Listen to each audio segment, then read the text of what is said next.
Welcome to the Terrible Podcast with your hosts from SteelersDepot.com, where you can find all your latest and greatest Steelers news. It's Dave Bryan and Alex Kozora, always lit, talking Steelers. And now, here's Dave and Alex.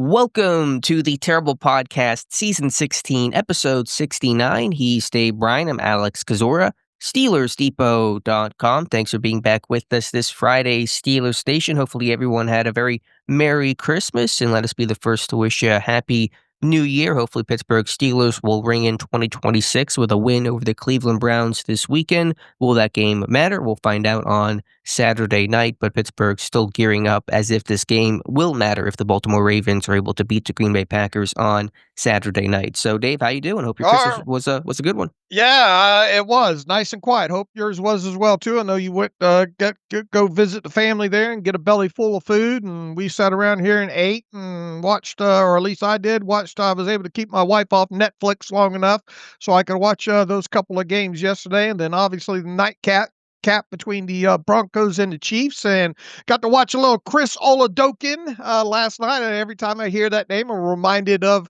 the draft a couple of years ago. Obviously, the Steelers drafted him in the 7th round. That was a spot on shot call from you that year, late that year, and they ended up not doing anything with him. Hardly did anything with him during that obviously training camp and all like that. But that was fun, and we'll wait and see if that was maybe Travis Kelce's last home game as a member of the Kansas City Chiefs. But yeah, we got a lot to look forward to moving forward into the weekend. A couple of games coming on Saturday, one of those being obviously the Ravens versus the Packers, and it doesn't sound like the Ravens are going to have Lamar Jackson for that. He's doubtful with a back injury, and we all know how the outcome of that game might dictate kind of what we see on Sunday from the Steelers against the Browns. And it is Browns week, so everybody should be acting accordingly with that on the horizon here. And we've got a great interview once again with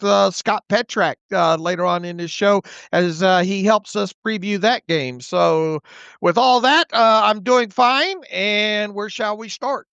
Let's start with some roster news, and on Christmas Day, the Steelers gifted themselves an extra cornerback, signing veteran Tre Flowers to the 53-man roster. So this is not practice squad, and for those wondering what was the corresponding move, that came via DK Metcalf being moved to the reserve suspended list. And so Pittsburgh did not have to release or waive a player from its roster. The Metcalf suspension naturally created that spot. Flowers most recently spent 2 games with the Detroit Lions earlier this season. Best remembered for his time in Seattle, one of those big, tall avatar cornerbacks that Pittsburgh likes to collect, will help out on special teams, offer some much-needed depth, and probably be able to replace some of those Brandon Echols snaps on special teams if Echols cannot play this week. He is yet to practice due to that groin injury suffered last Sunday. So Flowers, who will wear number 23, the latest addition to the roster.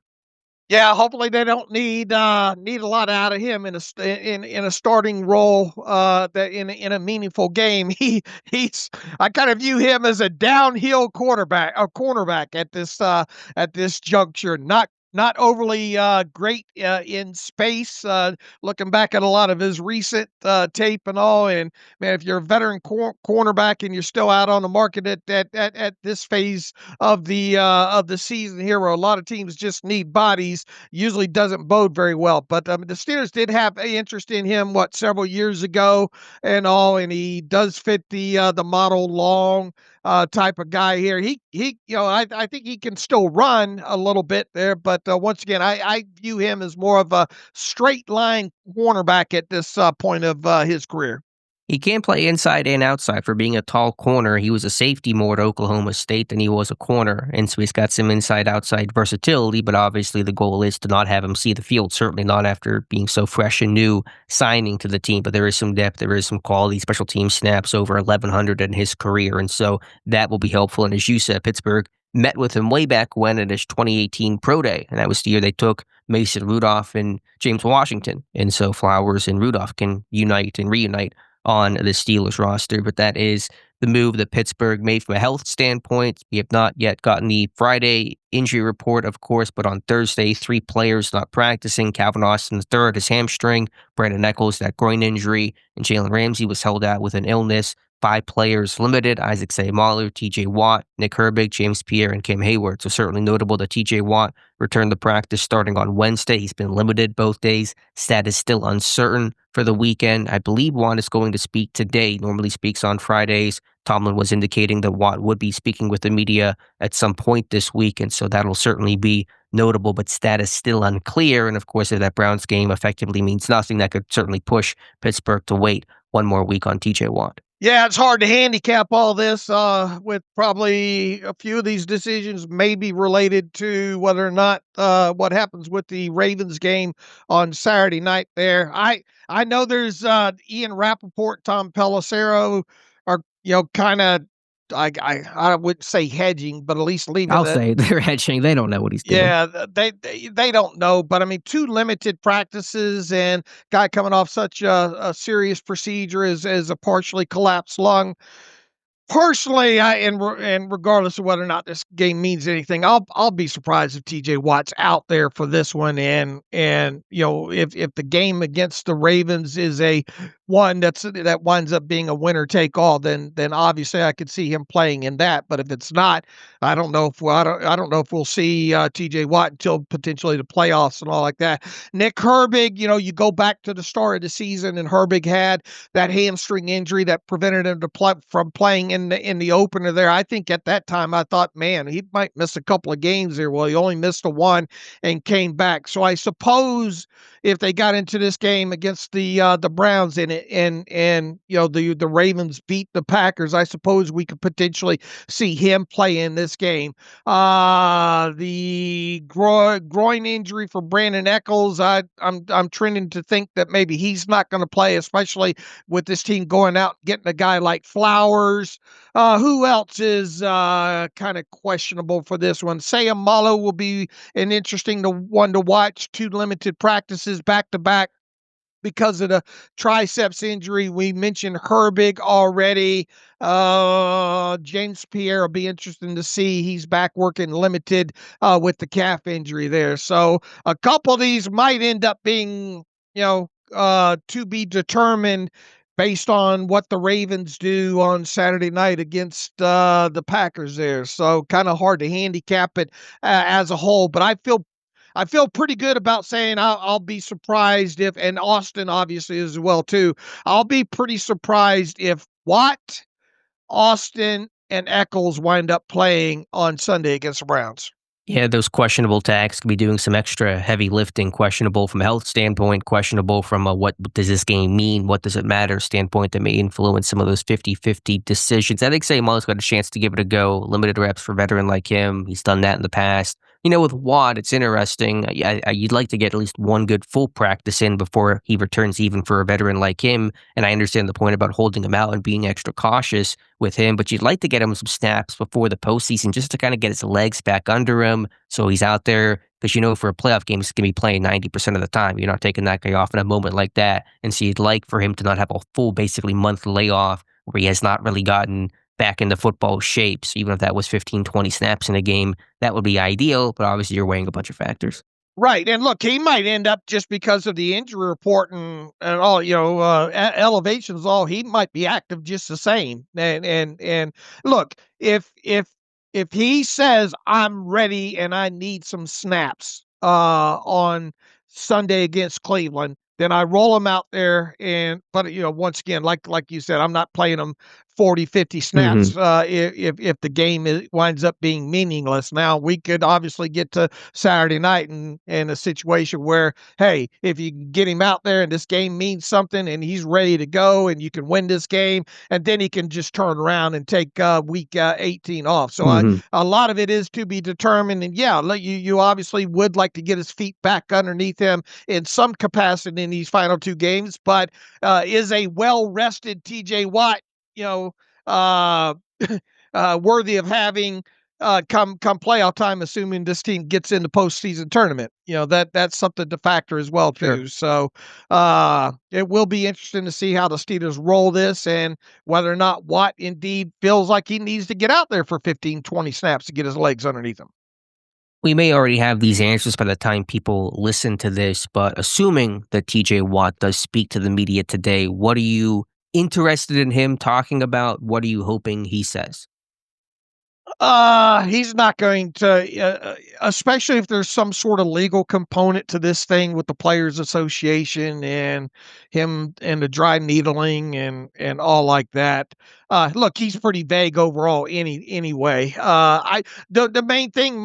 The main question might be just what that I'm interested in hearing him answer would be kind of just what you highlighted there. Do you feel like you need to get some playing time underneath you in one or both of these final two games, assuming or not assuming, but thinking that this team might get into the postseason here? How pertinent is it to you to at least prove to yourself, is there a confidence factor with him being off all this time?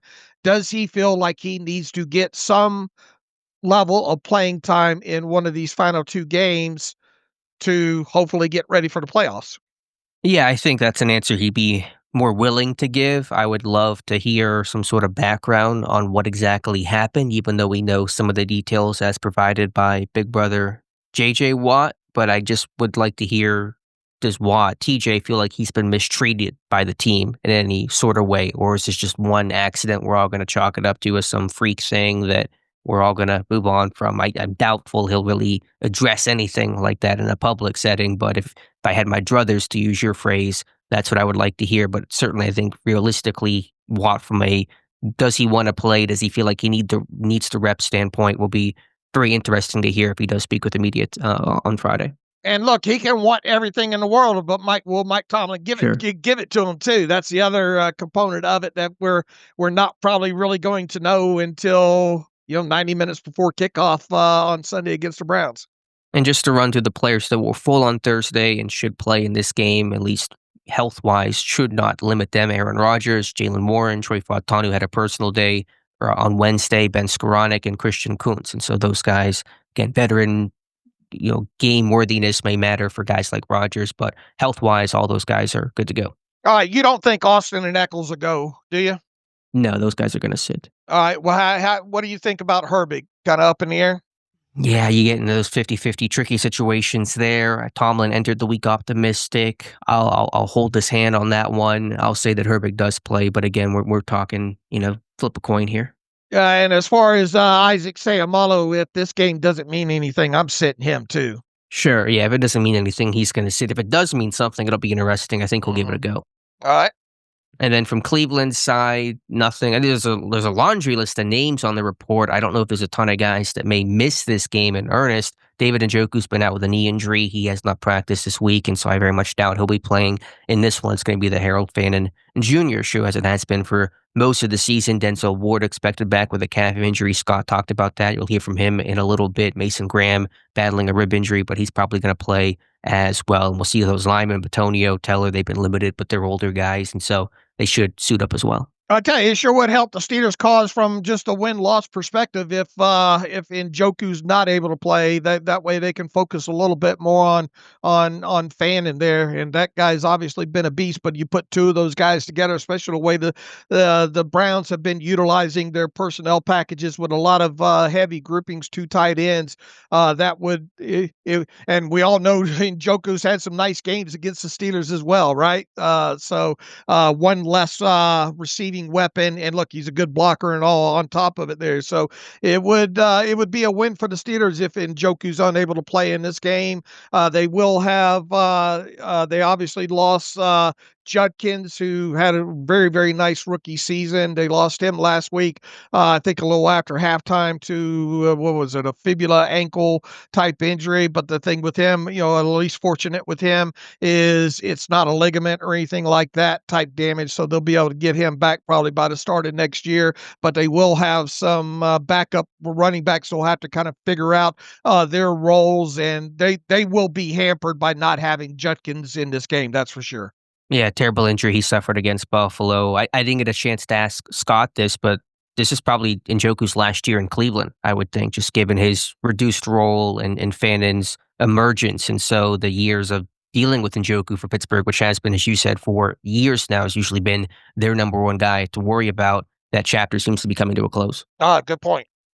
All right, Dave, let's go to the coordinators, Arthur Smith and Terrell Austin. Speaking, they spoke on Wednesday instead of Thursday because of the holiday, so just a little programming note there, but the answer's about all the same. I thought Arthur Smith had interesting commentary. Interesting is I'm probably pushing that word here, but he's talking about the offensive line, maturation of that group, the offensive line room. He talked about Pat Meyer briefly. Smith said, he says, quote, Pat is a guy I really enjoyed working with, but we've got a great staff. Isaac and Mateo do a great job in that room, and there's a lot of hours spent. Players and coaches, if you want to be great, you need to have a great team, and we do. And so we don't typically hear too much about the interpersonal relationships between coaches, Arthur Smith and the assistants, Pat Meyer, the offensive line coach. Isaac Williams, by the way, is the assistant offensive line coach, as is Mateo Cambu, who Arthur Smith brought over from Atlanta. So that relationship is really critical, I think, between offensive coordinator and offensive line coach, especially in Pittsburgh. Pat Meyer, believed to be in a contract year. What is his future, his fate? The offensive line is certainly rising, and guys are playing well, and guys are stepping in. And so that'll be an interesting offseason storyline. Does Pittsburgh stay with the same offensive line coach? Do they go somewhere else? But a little bit of commentary there from Arthur Smith on Pat Meyer. Boy, what a difference a couple of weeks can make, right? Sure. I think several listeners had written in asking, what do you think the future is of Pat Meyer? And I think unequivocally, I said several weeks ago, man, you just got to move on from him, man. You fast forward past this Buffalo game and see what you're starting to get more out of this offensive line and the running game, and it's always recency bias and what have you done lately. I mean, you can make good arguments either way, even at this point, despite the success. That maybe they need someone else to take this offensive line to the next level, or is this a situation where, all right, he's finally got them right where he wants them now? Do you want to move on with that for a couple of years? So I don't know which way this is going to go right now with Pat Meyer, and it's always, maybe his future lies in what happens in these final couple of games, and obviously, hopefully, into the playoffs. Yeah, maybe it's still to be determined. There'll be, I think, a big offseason evaluation on the coaching staff. Terrell Austin will be maybe top of that list in terms of potential changes, but Meyer's, still possibly there. But I think he's done all that he can to get this young offensive line going in the right direction and to weather the storm, to be on your four-string left tackle and maybe find a gem in Dylan Cook, Spencer Anderson. Talk about a seventh-round pick that's become a gem. It's a little Kelvin Beachum-like. It's kind of this diamond in the rough that's found his role and has really played well. And so all those things should work in Pat Meyer's favor. Is that ironclad he's going to be brought back? No. But the group has done, I think, basically what you've asked and needed it to do this year, and probably then some, given the injuries they've been able to weather. I tell you, for you look at Spencer Anderson and Dylan Cook, and usually when offensive lines have to get to that point, especially when pretty much the collective of the rest of the offensive line is as young as they are, it's hard to get consistent, sustainable type performances out of backups like this. Now, look, this offensive line going to get a hell of a damn test on Sunday against the Browns, and maybe we change our tune once again just based off of one performance. But it goes without saying, you have to be impressed with the starting snaps, and really all snaps in total. Cook came in half of a game initially there when Andres Pete went down. We've seen Spencer Anderson have to spot duty not only on the right side of the line, but on the left side of the line several times with Sayamalo, and both those guys have passed the test, in my opinion. Then we had the conversation about Spencer Anderson the other day about, man, this is a guy that's had to, especially this last game, he's had to come in and be the starter, yet be in the mind frame that he'll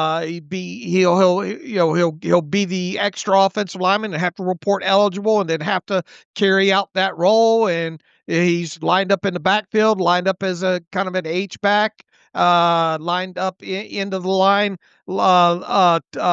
eligible tackle, and he's handled all that extremely well. And we had a conversation the other day based on what Mike Tomlin had to say. It certainly, at least the optics give you the appearance that we'll see what happens with Isaac Seumalo, but this team very well could be comfortable with Spencer Anderson moving forward as a starting left guard, and then how that impacts the usage of him even as an extra offensive lineman moving forward. They feel comfortable that he could still handle both those roles, and we'll see if Isaac Seumalo ends up playing on Sunday against the Browns. But at the very least, this team is comfortable with him being the starting left guard alongside, and maybe that's good. The communication with Dylan Cook seems to be going very well on that side as well too. So this is a guy that has certainly helped his cause, and he will be part of this offensive line in some way, shape, or form in 2026. No question about it. And I think about the offensive line, and we'll have a lot of offseason time to talk about this, but not even just the individual play, which has been impressive of guys like, Cook and Anderson and the second-year guys, and McCormick and Frazier and Fautanu, but just the collective. When you talk about offensive line, you talk about the sum of the parts. It's one fail, we all fail type of position, kind of unique in that sense. Receiver isn't like that. Running back isn't like that. Outside linebacker isn't like that. If one guy does his job, one guy can do his job well, and other guys may not do their job well, and one guy can still have success. But you've seen this group work in coordination and tandem, better on zone blocks and combination blocks, better in stunt pickup, just a better cohesiveness across the board. And some of that's natural for young guys that grow over time and just get more reps together. Fautanu missing his rookie year effectively and then coming back and not missing any time really this year. So some of that's expected, but I just think the coordination of the group, and then when you have those parts and pieces that go down to step in and not miss a beat, when you're rotating different people at left guard for the tackle eligible situation with Anderson and then Andres Pete coming in all next to a brand new, left tackle, I think is really impressive. Just there's not been that fall off as a unit whenever new pieces come in. You tend to take it for granted, and you look around the league and how many units are able to do that kind of stuff, and we were spoiled as fans for the better part of the last couple of seasons because of the offensive line for the most part stayed healthy, right? And so it is a testament somewhat to them getting quality guys and coaching these guys up enough that if you should get into the unfortunate situation like this team has gotten into, specifically on the left side of the offensive line, that they've been able to answer the bell. And once again, our tone could change depending on what happens in these final two games and obviously in the playoffs. But so far, so good with these backup guys. And once again, even though everybody says you're one snap away, and that's why you sign these guys for depth. It's easier said than done, especially when you're talking about an offensive line unit. And for the most part, you can almost expect or should expect offensive lines to have attrition at some point, way, shape, or form throughout the season. And the fact that they've answered the bell, I think, has been impressive. And then you roll back to just what happened this last week, and to have the rushing performance that this unit had, with two running backs, and it just really was impressive. And don't forget Spencer Anderson, that guy can get open. Yeah, they tried to throw to him. It's been fun to kind of watch him on tape raise that mailbox flag up, wanting the football, along with, it was interesting to see on the all-22 tape. And look, I went back and looked at that. It was easy to pick up on that one long run touchdown by Warren, of them doing those McCormick and Fautanu doing those somersault barrel rolls. They did it on the other one as well too. Did they? So, yeah, they did. If you stop the all-22 tape right before it clicks over to the next play, you can see those guys do it again there. So they're having fun. They're a cohesive unit. And it just has been impressive once again because of the attrition that this unit has had, to see guys like Dylan Cook come in and play like he's played. Obviously, you see Spencer Anderson log the quality snaps that he's played. Andres Pete played a big role in that one touchdown run, and I've said all along that I thought, he potentially a better backup guard in left guard in this league than he is at tackle. But they did have to utilize him some in tackle prior to him going down with that concussion. So I just think it speaks volumes once again as a whole, and hopefully. And the Steelers need this offensive line to continue playing well if they're going to get into the playoffs and make any noise. And they tried to throw Spencer Anderson a touchdown in that Lions game. They went unbalanced on the goal line.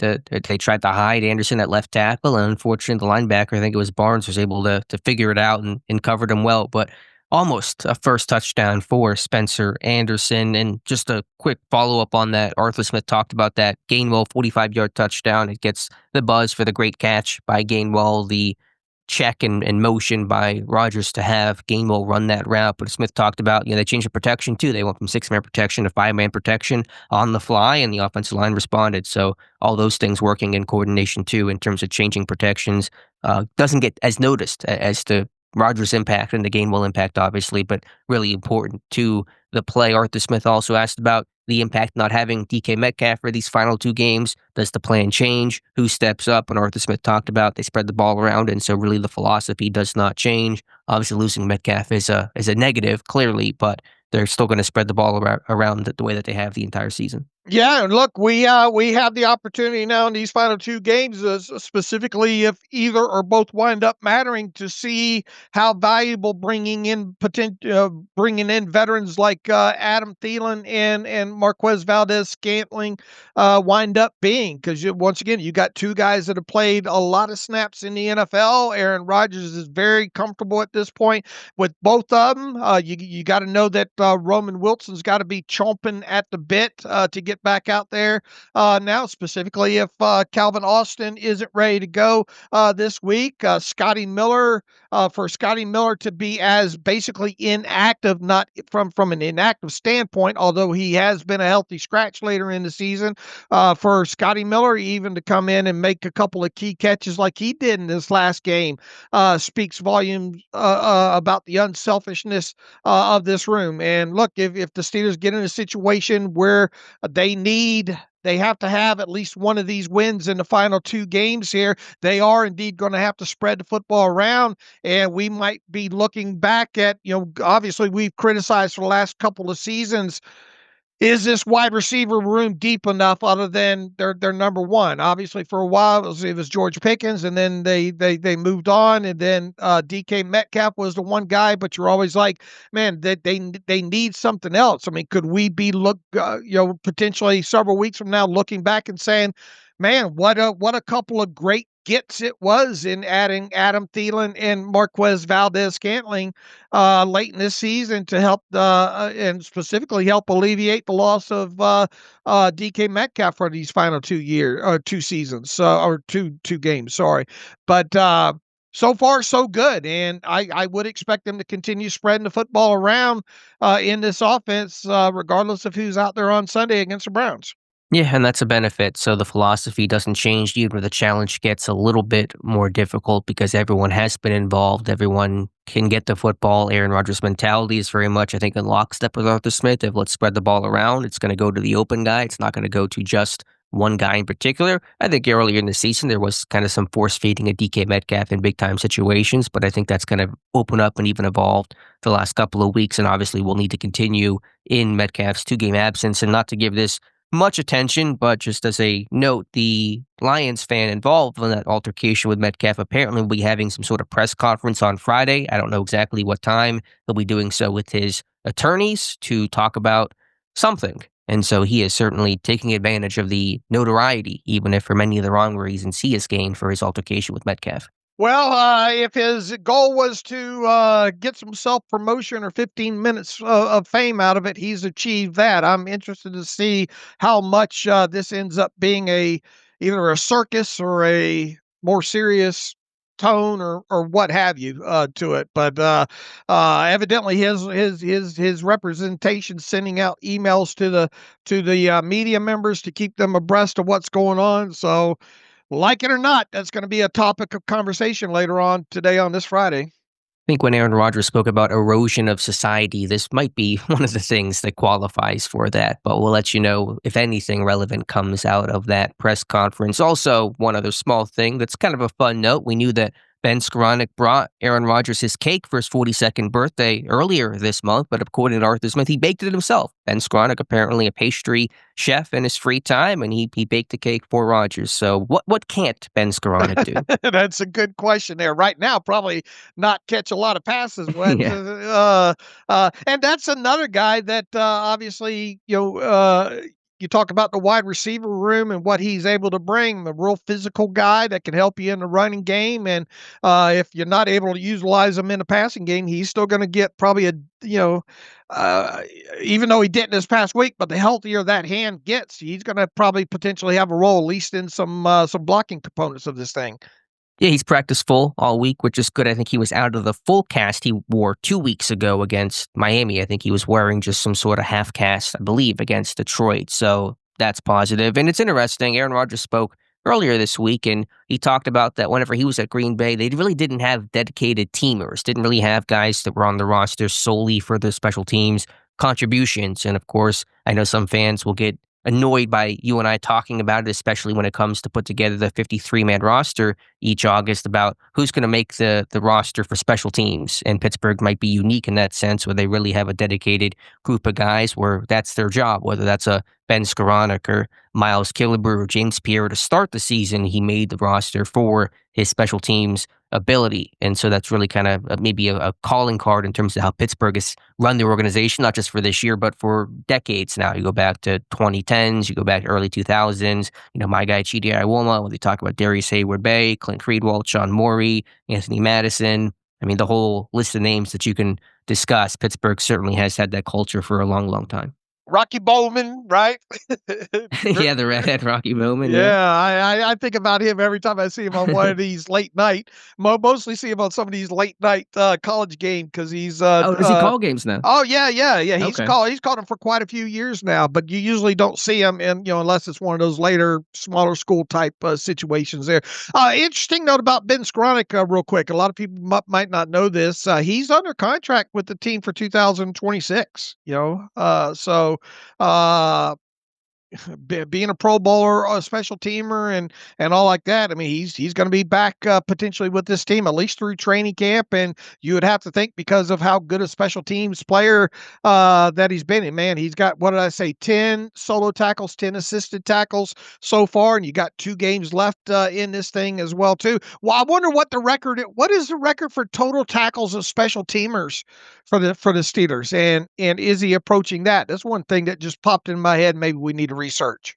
Yeah, I don't know the answer to that. Maybe shame on me, but it can be a little bit hard to figure some of that out based on the way it gets calculated on places like Pro Football Reference. Some of the older play-by-play gets a little bit funky sometimes, I've come to find. So I don't know if there's really a good, clear understanding of the record, but I'm sure Skoranek is closer to the top than the bottom. Well, yeah, NFL GSIS, the official stats, game stats and all for the league. They keep tally of all that. So maybe I'll go through that over the Okay. course between now and Monday's show, and we'll see how many he tallies up on Sunday against the Browns there. But it would be interesting to look at least from their statistical calculations where he ends up all time of total tackles between solos and assists. He's got 20 right now. Yeah, and the kickoffs being a thing has kind of brought that back because you used to just not get many tackles because kickoffs, there just weren't many returns, not many opportunities to tackle. And the punt game, there's probably been fewer tackles as hang times improve and placement improves and teams be a little more cautious with those things. Net yardage overall goes down. But yeah, certainly would be notable to see how close Skoranek is to that mark. All right, flipping over to DC. Do you have something else to add, Dave? I don't know if you want to real quick. Mhm. Miles Killebrew, I think, led the team in total special teams tackles last year with 13. 2023, Miles Killebrew led the team with 13 total tackles. 2022, it looks like 13 for believe it or not, Arthur Millette led the team in total special teams tackles in 2022. Well, let's go back a couple more years. 2021, 14 for Derek Watt, I think led the team that season. 2020, a real quick look, total regular season special teams tackles, it looks like Justin Lane with 12. How Mm. about that in 2020? And then one more year, just Can you Tyler Matakevich, 2019 had 16 total special teams tackles. Are you able to go back quickly to like a 2006 or something to kind of see what it was and what I kind of consider a golden age of Steelers special teamers? All Is right, that at all possible? 2006, 16 for Sean Morey, total tackles that year, 14 for Clint Greenwald. Greenwalt, uh, 13 for Anthony Smith, 12 for James Harrison that year. Hey.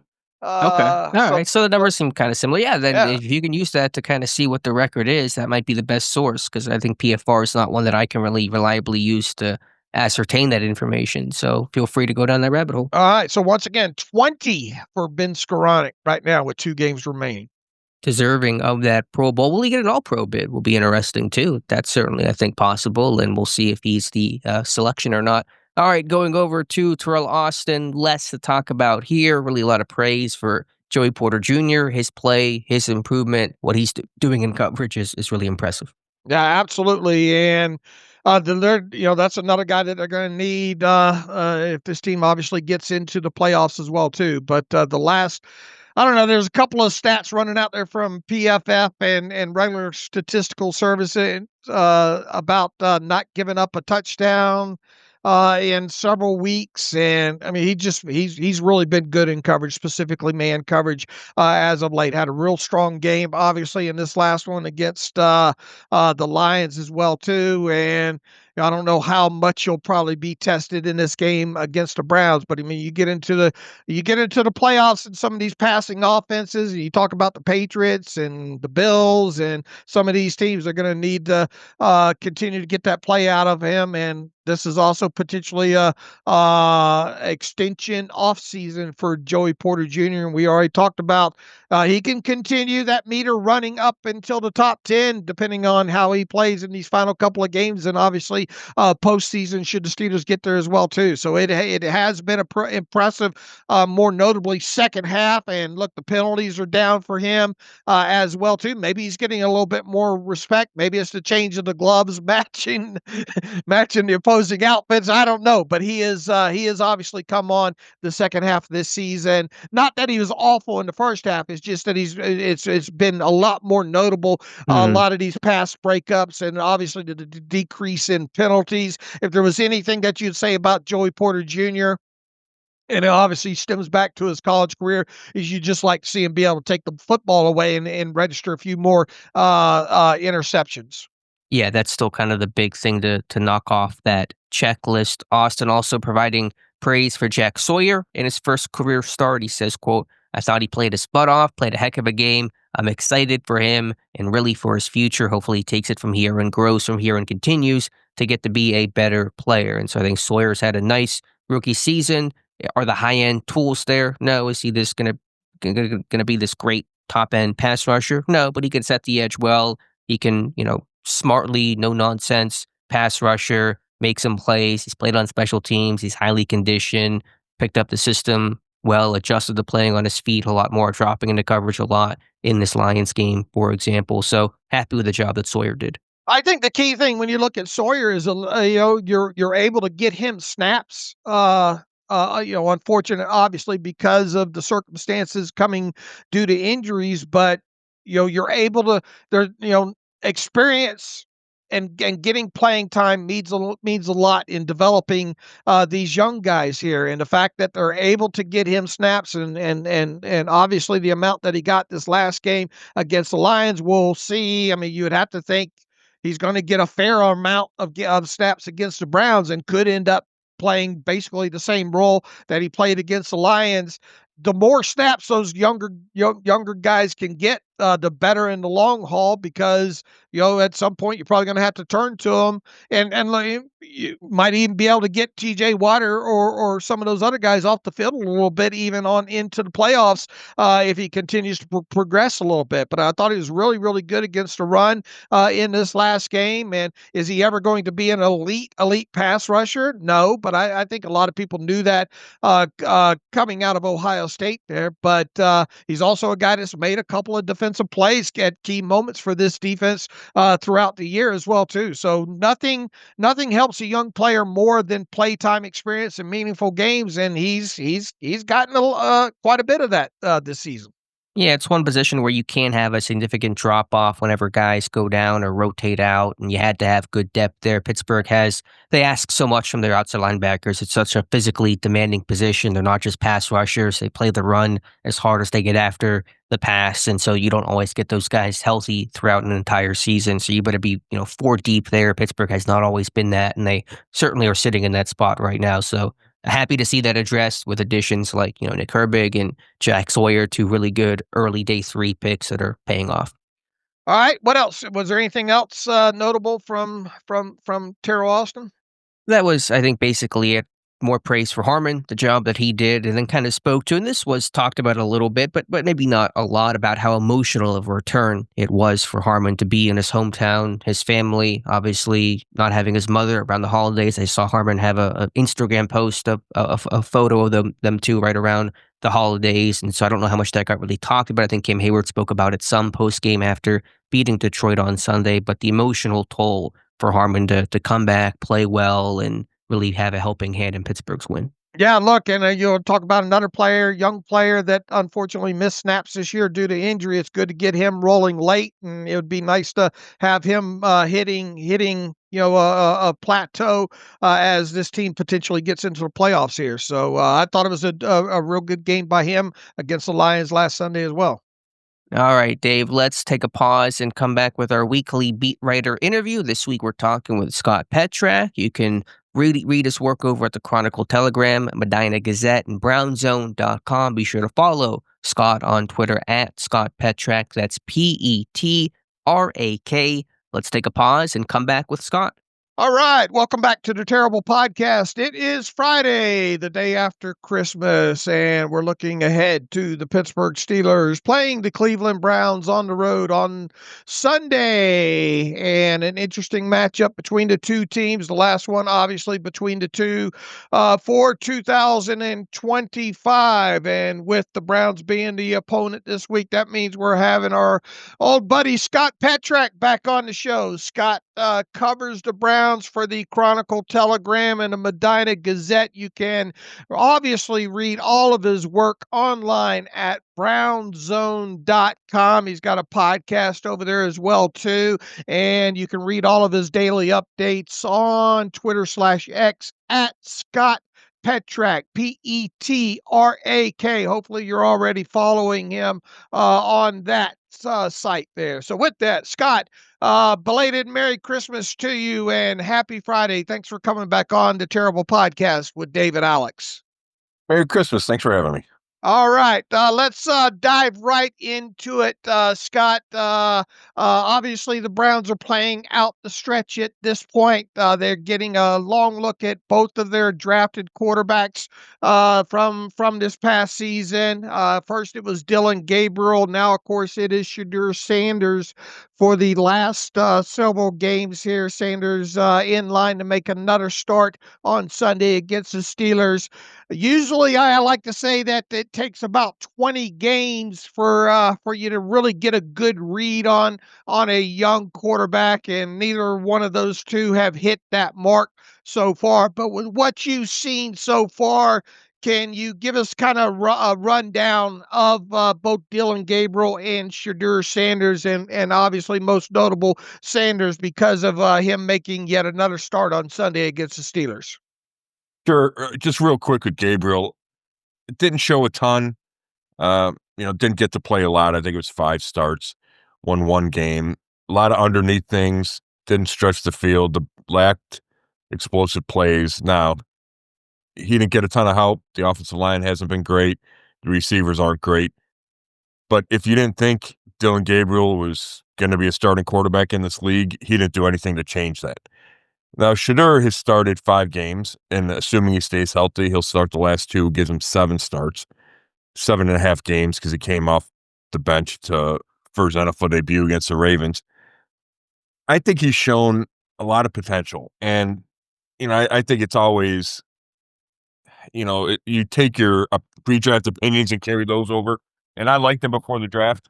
I thought he had the potential to be a starting quarterback in this league and a good one.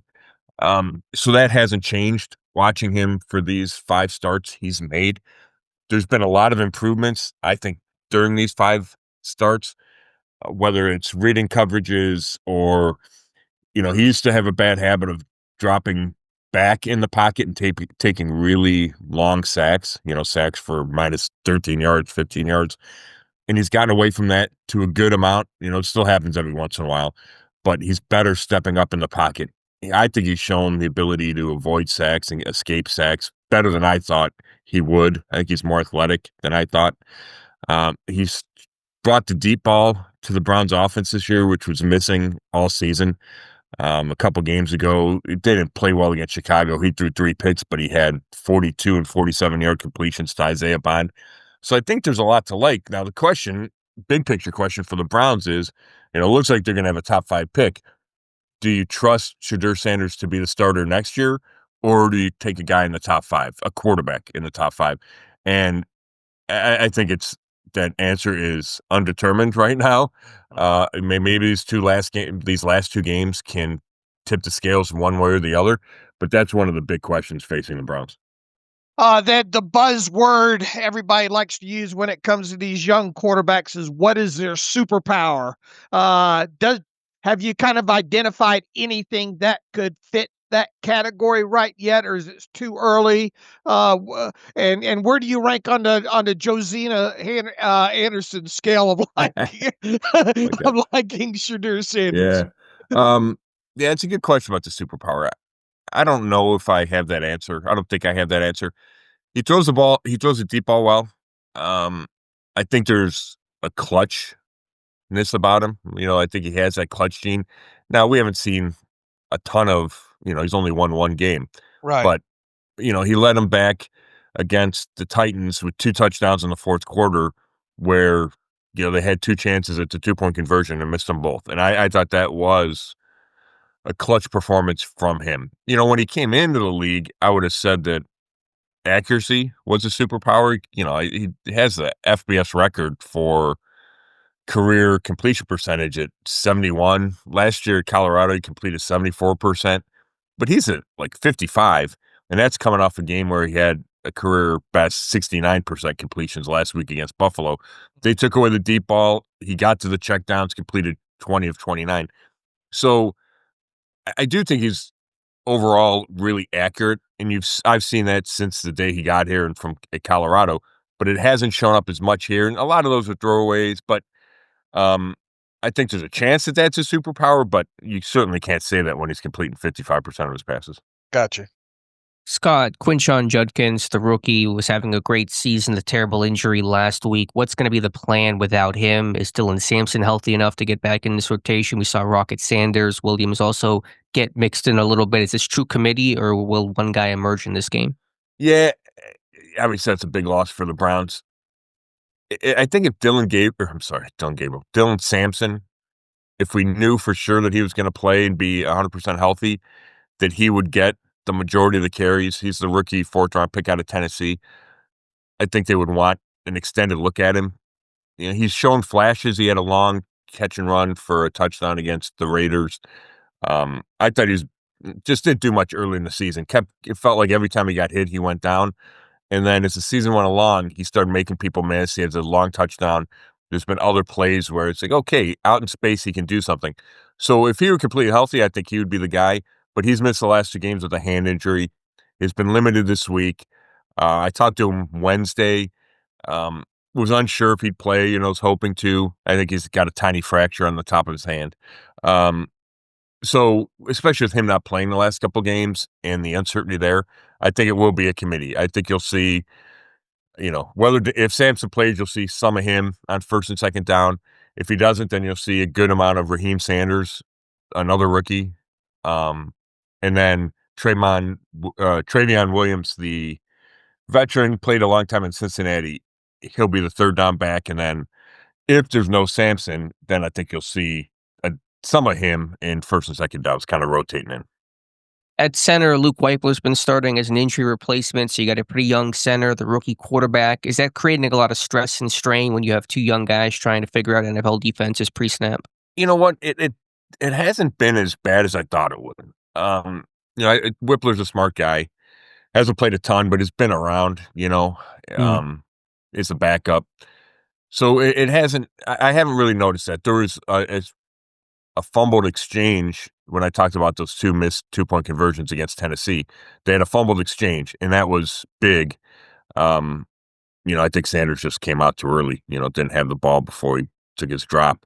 But it hasn't been real noticeable. I think Joe Batonio, the left guard, is helping get everybody on the same page, helping Whippler identify, helping Sanders identify. That's when I talk about the areas of improvement for Sanders. That's one of them, is taking a little bit more control at the line of scrimmage, whether it's identifying the defenses, setting the protections, or even there's a play against the Bears. I mentioned the long completion of Bond, where Bond's going in motion and Sanders turns and says, "Hey, they're in cover 0," or whatever he says, but alerts him to, okay, you're getting the ball, or look at the coverage and change your route, and it winds up leading to a big completion. So I think it's been okay operationally, and I think Sanders is getting better. Scott, obviously we know who the defensive MVP of this Browns team is in obviously Myles Garrett, and I'll talk more about him in just a minute here. Offensively, though, Judkins, look, I drafted Judkins late in a couple of fantasy leagues, and I was pleasantly surprised by just a great season. I'm very unfortunate with him with this injury and not being able to close out the season.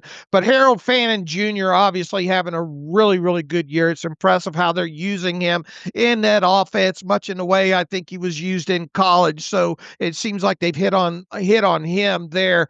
Which one of those two would you say is the offensive MVP of this team, or is there someone else? It's interesting. I think I'd go Fannin, because the run game has been so inconsistent. Not that the pass game hasn't been, but I felt like Judkins had a couple big games, and then there were games where it wasn't his fault. He kept getting hit behind the line of scrimmage, but didn't have, had 25 yards or 30 yards. And Fannin has been really, really consistent all year long. And, he set the franchise rookie mark for catches. Leads rookie tight ends, I think, in the league in catches and yards, and he leads a team in touchdowns. He leads the team in catches and receiving yards. So, I hate to think where this offense would be without Harold Fannin Jr. He had a rushing touchdown a couple weeks ago where he lined up as a fullback and they gave him a tight handoff on the goal line. So I would go with him. I've been really impressed with him. Third round pick, smaller school, Bowling Green. And I think he's had a big impact right away and doesn't seem fazed by anything. The coaches keep talking about how smart he is and the ability to use him in a bunch of different ways. They tried quarterback sneaking with him. It didn't work the one time, but they just feel like they can do a ton with him. Back to Myles Garrett as we flip over to the defensive side of football. You've obviously covered him his entire career, and he's had some great seasons, and he's poised to set the sack record this year. How good a season has this been? I mean, you watch every snap that he plays, and obviously he's had great seasons in the past. Is this his finest season in your opinion? Yeah, to me it is. I think there's some metrics that would say his pass rush win rate might not be quite as high as it's been in some years, but he just hasn't gotten a lot of opportunities. And there's a stat out there, in the history of guys who've had at least 18 sacks, the number of passes that the other team's thrown, which isn't it's not a perfect stat because you don't know how long the guy's on, how much he's on the field, whatever. But it just means the opportunities for sacks, period, are way fewer because the Browns are losing a bunch of these games. Teams don't have to throw the ball a ton. rarely have they been up in the fourth quarter where the other team needs to drop back and Myles Garrett can just rush unfettered. Like that's they beat Miami and they beat Vegas like that. And that's it. The Green Bay that came back in the last 3 minutes. So there's 2 games all year where they've had that chance. And you guys know watching TJ and we've seen it throughout the league. That's when the sack guys eat, right? Is when they can just get after the quarterback time and time again. And Myles just hasn't had that opportunity. You look at the Patriots game where he had the 5 sacks and the Browns were losing all game. It was like every time Drake May dropped back on a third down, Myles got it. And those are the only chances, right? Because the rest of the time they can run it or whatever. So that part has been amazing. And then the other part, which we've seen for the, whatever, since he's been in the league, or especially the last handful of years, he gets double and triple teamed all day. So it makes it that much harder. And I don't know, when we're talking like all-time greats, like people keep talking about Myles in that conversation. I certainly believe he deserves to be in that conversation for this season and then overall for his career. Like, I don't know if LT was getting double and triple teamed all day. Like I feel like that's something that's evolved as these pass rushers have gotten bigger and stronger and faster and better. And Myles Garrett's the epitome of that. So he beats double and triple teams. If he gets single teamed, the ball's coming out in a hurry. They run away from him. Quarterbacks are rolling away from him now. Josh Allen did that a bunch. Caleb Williams did that. So I just think the numbers he's put up, given these circumstances, that I would not argue one bit that this isn't his best season. Scott, this one might be harder to answer. Is there been any recognition from the coaching staff about let's get Garrett the record? I know there's only so much you can do to free him up, and of course Pittsburgh will be doing everything in their power to make sure he can't set the record, but will they be trying to do anything schematically, or is there just a recognition of, hey, there's 2 games left, our season's basically over, let's do whatever we can to get Myles one more sack? Yeah, you know what? Not from the coaching staff.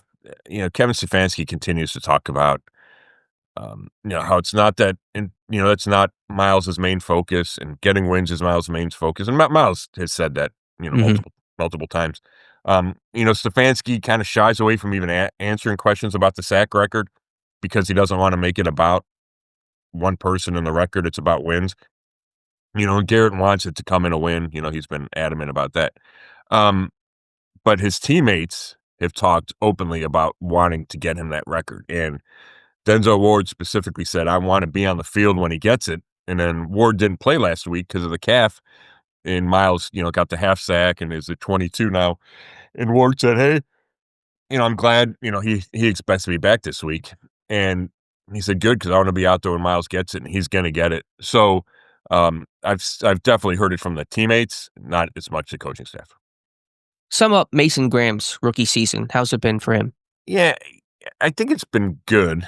I thought it was a little up and down early, and then I thought there was a stretch where he played really well. And it's not shown up in the sack numbers. He has, I think he's got a half a sack. I know he doesn't have a full sack.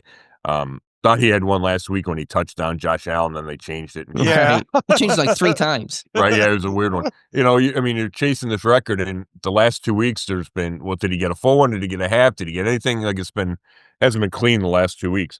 But so Graham doesn't have his first full sack, and you look at it and you go, well, he's a top 5 pick.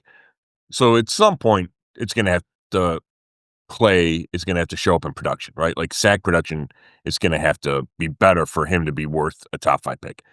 Having said that, he's surrounded by a bunch of talent. Myles is getting a bunch of the sacks, so, not everybody can get all the sacks. I think he's played well. I think he's going to be a really good player. He's dealing with the rib injury that feels like it's slowed him down the last couple of weeks. But overall, I think he's been a good player.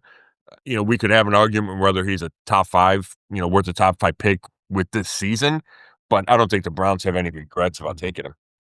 Yeah, gotcha. My last question for you, Scott, then I'll let Dave finish things out. I always probably ask you this question late in the season, but is the strength of this rookie class, which I think has been excellent across the board, going to be a potential saving grace for GM Andrew Berry? Is there a world in which the head coach or GM goes, or is this a package deal? Are Berry and Stefanski tied at the hip, and either both are going to be back or neither will be back? Well, when I said the future Shadur Sanders and at quarterback is one of the big questions facing the Browns this offseason. That's the other one, right? And I don't think they've decided. I mean, I've been told they haven't decided on the future of these guys yet. And we could have a discussion whether they've been around for 6 years, so why do these last 2 games matter? Should these last two games matter? The default was always to keep these guys, and I'm talking Barry and Stefanski. The Haslam's really like them. They trust them. I think they like both of them as the face of their organization. They knew this was going to be a difficult year, given the Browns have 14 rookies on the roster. Yeah. The uncertainty at quarterback, all those things. But Jimmy Haslam also said we need to win more games. Well, last year they won 3, and this year they have 3. So, like I said, do 2 wins at the end of the year really matter? They might, just for optics or whatever. As far as whether a package deal, I have a hard time personally separating them, because you can look at Kevin Stefanski and go, well, yeah, he lost these games and there's a chance to win. They had a chance to win Tennessee. They didn't do it. The chance to beat the Jets. They didn't do it. But a lot of that is because he's playing with this roster that's all rookies or a ton of rookies. It's a questionable offensive line that doesn't have the depth that's necessary, and they're way into the depth. And then the receiving core is not good enough. Well, who gave him that, right? It's Andrew Berry gave him. So I have a hard time just blaming the coach for the record when the roster has such a huge part in that. And that's why I personally could not separate them.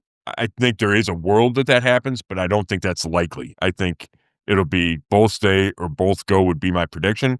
But you're right. If Andrew Berry somehow managed to stay and Kevin Stefanski didn't, it would be basically because they think this draft class is the foundation for the future. And somebody would make the decision that outweighs all the misses that Barry's had in the other 5 drafts, in free agency, and all that. Not that they've been all misses, but there's been plenty of misses.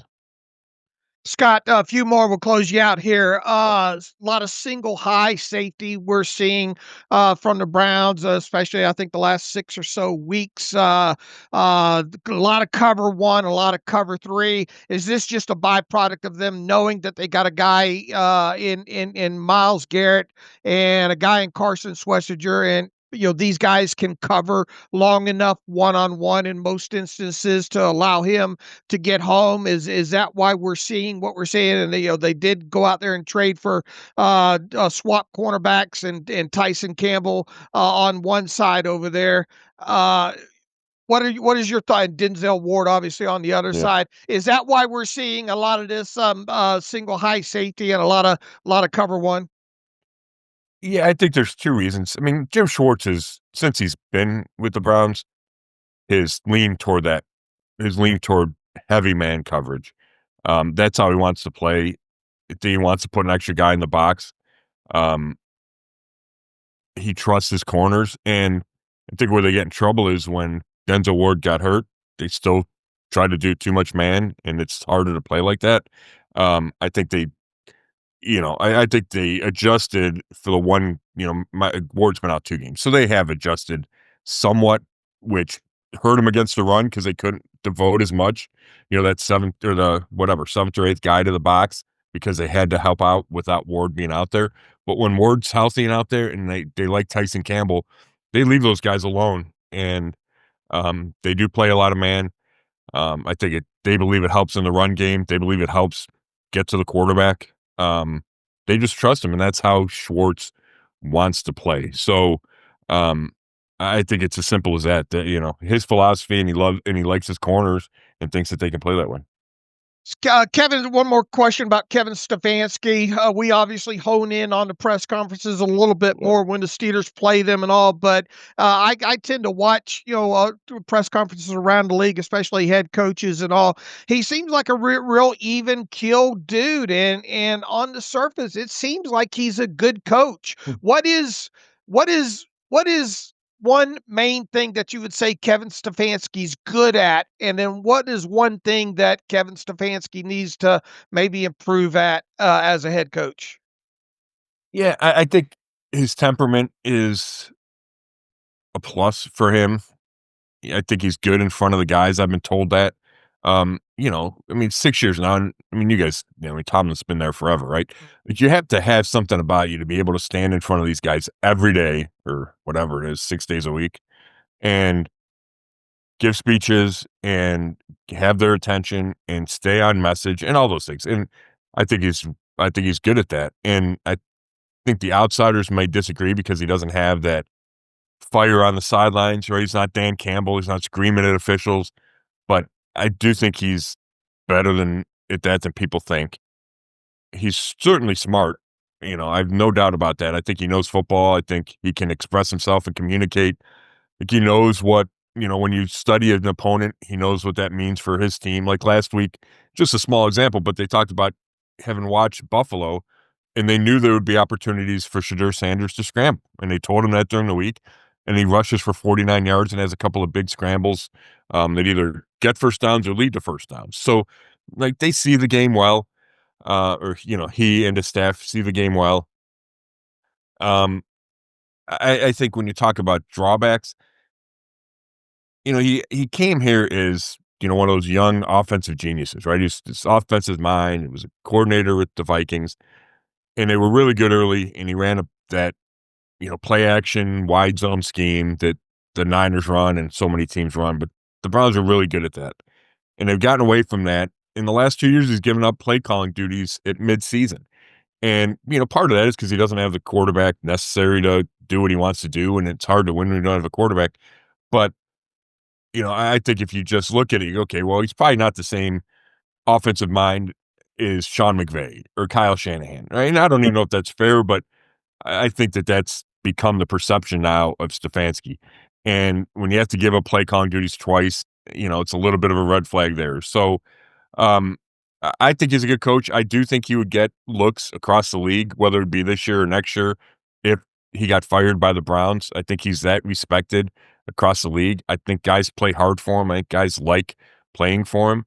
But the big, if he gets fired, the big reason would be because they just haven't won enough. It's hard to keep a coach that goes 3-14 in whatever this year is. I think that's the bottom line. If they had won more games, like all the other stuff, Kevin Stefanski does fine. He's not great with us, in the media. Like he just doesn't give us good answers. He's fine and cordial and all those things. He's not effusive when he talks, expansive when he talks, but that's his choice. But it's just they haven't won enough games. And it's hard if you're the owner when the fan base is so frustrated to bring back a guy when I don't think there would be any excitement to bring back Kevin Stefanski, right? Like they'd have to generate excitement somewhere else. And maybe it's Shadur Sanders, maybe it's a top 5 quarterback, maybe that's enough. But where the fan base is right now, it wants change. And I think it's going to be hard for ownership to stand pat given where the outside sentiment is. As you move into the offseason here, obviously a lot of focus will probably be on the quarterback position. I mean, will they draft a quarterback? Are they fine with Shadur Sanders? What's going to happen with Deshaun Watson? Do you think they hold on to Deshaun Watson that one more year and maybe at least let him compete for the starting job? I know that's the big mystery, and I know you don't have the answers to that other than it just being a topic of conversation going into the offseason. Assuming they don't go quarterback early, first round in this draft, what are the other top 2 needs that you would identify for the Browns in the draft moving forward? Yeah, to answer the first part, Deshaun Watson, unless there's a change at the top, right? If there's a new GM, then anything's on the table. But that's why you got to speak in generalities and Right. because we don't know who's going to be making these final decisions. But I'll tell you this, if it's the same, if it's Andrew Berry making these decisions, Deshaun Watson's going to be back. Now, I don't think he'll be back as a starter. Could he be back as a bridge quarterback to whoever they draft in the top 5? That's certainly possible. I felt like the organizational thinking shifted this year, where last year I thought they were ready to get rid of Watson after 2025. Like I thought they'd open the door to get rid of him, and that's changed. And maybe that's just the perception of it. But the plan is for him to come back. What the role will have to be decided at some other point. And then, if it's not a quarterback in the top 5, then it's offensive line and wide receiver. Like, I don't think you can get away from those two positions for this team. You know, they could take, I mean, they might have 5 new starters on the offensive line next year. So they need a bunch of guys on offensive line, and they need to upgrade that receiving core. Jerry Jeudy's had a really disappointing season. Everybody else is kind of a question mark. Some of those guys are young. Some have been around a while. There just hasn't been the production, and we knew that coming into the year. It's no surprise to anybody that this receiving core has not been good, and that's to me, that's one of the big knocks on Andrew Berry is how he built this receiving core. So a lot of linemen, a lot of receivers. All right, real hard to handicap this game this week. We'll all be watching what happens with Baltimore on Saturday night versus Green Bay. A loss or a tie by the Ravens gives the Steelers the AFC North, and then we'll have to see if the Steelers decide to rest a couple of guys. So obviously hard to handicap. If this game means something for the Steelers, I don't need a score or anything. Do you think they win it? But do you think the Browns will win this game if this game doesn't mean anything necessarily for the Steelers? You know what? For whatever reason, I have a feeling that the Browns are going to win this game regardless. And it's just one of those things, right? They usually beat the Steelers once a year or the Ravens, right? They usually surprise somebody in the division that they shouldn't. And they've yet to do that. And I think there's a chance it could be the Steelers. I don't, for whatever reason, and obviously if the Steelers rest guys, then that would be to the Browns' benefit and help this pick. But I just get the sense that the Browns, whether it's because Miles gets the record and there's excitement there, whether it's a last stand for Stefanski, whatever, last home game, whatever it is, I just have a sense that the Browns are going to win. I could be completely wrong. So yeah, I think the Browns have a chance to win. Like I said, I think they will win. Yeah, I just have that feeling. So again, I could be completely wrong. I am curious. Do you think that the Steelers rest? Like, would they rest Rodgers if they don't need to win Sunday? I think it's possible. Now, obviously, there is that minute chance that they get the number 3 seed, but a lot has got to happen. I mean, it really feels like the 4 seed or nothing. I could personally see them resting Rodgers and playing Mason Rudolph the first half, and then Will Howard potentially the second half, depending on how things go, obviously, on Saturday night. I think that's at least plausible there. And obviously, TJ, I don't think you're going to see him. Nick Herbig might rest if they don't need him. So they obviously could be without a couple of key people in this game, but you still got to suit up, 47 guys regardless of this. So it will be interesting to see what happens with Baltimore and see how Mike Tomlin plays the hand after that. All right, Scott, what do you got going on over at Brown Zone this week? Yeah, I'm going to have a story at some point in the next couple of days about Joe Bitonio. Will this be his last game in Cleveland? He's not ready to say that yet, but also he makes a strong argument to keep Kevin Stefanski. So I'm going to work on that. Miles talks on Friday today. So we'll have a Myles Garrett story, I would expect, up there sometime this week. And, we'll see. I think it'd be cool for him. I know he would take pride in taking down Aaron Rodgers to set that sack record. Or right? Mason Rudolph. Well, I mean, it's just a whole different discussion, right? So I don't know if Miles is going to want to go there, but that would certainly add something to that game on Sunday if it happens to be a Miles Rudolph sack or Mason Rudolph sack. Yeah, try to mix in a Mason Rudolph question for him today. That would blow up probably if he gives the right answer there. That should be interesting to watch. Anyway, Scott, look, a day after Christmas, I know it's tough late in the season and all coming on these shows and all, but we certainly do. You're one of our favorites to obviously come on, and you're always cordial and willing to do so. We certainly do appreciate that. So enjoy the game this weekend. We'll check in with you at some point during the off season ahead of the draft, get your temperature on some things along those lines there. But Merry Christmas to you. Happy holidays. Happy New Year. And thanks again for coming on the Terrible Podcast with Dave and Alex. No problem. Thanks, fellas. And welcome back to the Terrible Podcast. Again, our special thanks to Scott Petrak. Be sure to find his work over at the Chronicle, Telegram, Medina Gazette, BrownZone.com. Follow him on Twitter at Scott Petrak. That's Petrak, and appreciate him talking to us right after the holiday, Dave. Absolutely. One day after Christmas, and obviously they've got press conferences that he has had to cover for the Browns today, so we had to get him on and off, and just for him to take the time out. And obviously the Browns aren't having a great season, and he's probably looking forward to wrapping things up. It means a lot for him to come on and be on time, and give the great information that he does. So we know Margie will reach out and probably wish him a Merry Christmas and thank him for coming on. It would mean a lot to Alex and myself if a few others of you can get on the Twitter machine and at least shout him out, thank him for his time. And we will probably check in with Scott again, getting closer to the draft,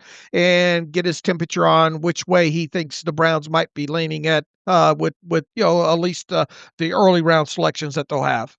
Always good information from Scott. All right, Dave, let's you and I preview this game. Sunday, 1 p.m. Eastern Time. Steelers at Browns. Pittsburgh 9-6. Cleveland basement 3-12 with the Browns with a chance to play spoiler. Denzel Ward talked about that their hope is to ruin the Steelers season, which really can't happen even if the Browns win this game and the Ravens win their game. It still becomes winner take all, and Pittsburgh still controls their destiny for week 18. But point taken in terms of what the Browns are looking for in this game. So, last time we saw this Browns offense back in week 6, it's a pretty different version of that, Dave. New quarterback in Shedeur Sanders, no Quinshon Judkins. The rookies continue to step up. Guys like Isaiah Bond have had much larger roles since then. So what are your impression of this Browns offense?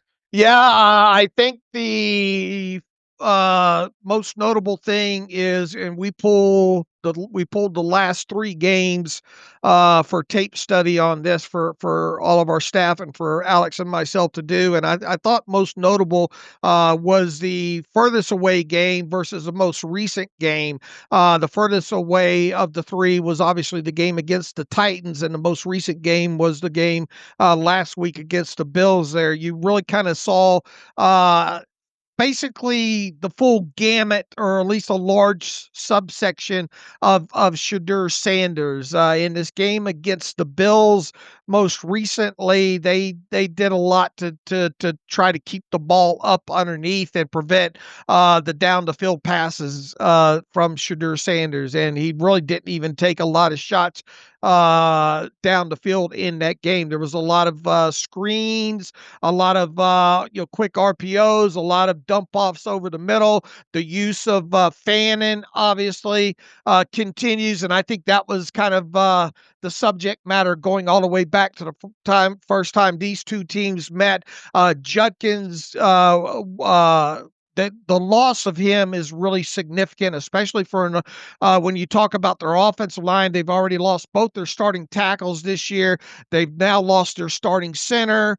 They've been banged up at both the guard positions. But if there's a strength to this offensive line, it would be the guards. It would be, even though you got Weipler coming in at center, I think he's more than capable of trying to run the run schemes that they want to try to do there. But I think first and foremost, when you talk about this offense and with Shedeur Sanders, it's controlling Harold Fannin and what he can bring to this offense. They do a lot of different things with him in moving him around. I think what sticks out the last 3 games particularly is the use of the more heavier personnel. Even without Njoku, they'll bring in the extra offensive linemen. They'll run a lot of multiple tight end position groups. They will use Fannin in a lot of different ways to try to get him the football. I think most notably what stuck out in this game against the Bills was the way they kind of motion Fannin and kind of a counter what do you kind of the motion that they had with him. They brought him back across the line of scrimmage, and then he circled back. Yeah, kind of orbit return motion. Maybe Yeah, you're talking return about. motion with him, and then they got him, easy pitch and catch for a touchdown in that game against the Bills. So it's just very creative. They're playing right into the wheelhouse of Fannin. Shedeur Sanders is not afraid to use him in the passing game. It almost feels like he's kind of looking for him first in this. Even in the opportunities that Sanders has pushed the football down the field, he has connected on quite a few of these. Look, the explosive plays, I think overall with them have gone down the last couple of games, but they did have some in that game against the Titans, and most notably down the field. He is a guy, though, that's going to need time in the pocket. He likes to hold on to the football to take those shots, and I'm talking 3.3 seconds or more snap to throw time. You roll back to his college tape. He does have the elusiveness to him. He is not afraid to take off with the football. So if you got to be cognizant of man coverage that you play against him, because he will take off with the football. He moved the chains several times in this game against the Bills with his legs. I think his trust in you. We'll see the rotation that they use in the running backs there. Him not having Judkins in the passing game will certainly downgrade that offense to some degree here. I think what you need to do with him overall is you just got to make him hold on to the football. And I think the other aspect of him, if I'm playing him, I'm not giving him very many opportunities to throw the football down the field. I would probably play a lot more zone, a lot more kind of shell coverages, and make him dump this football off underneath to Fannin and to the running backs and make them try to paper cut their way down the field. And then once again,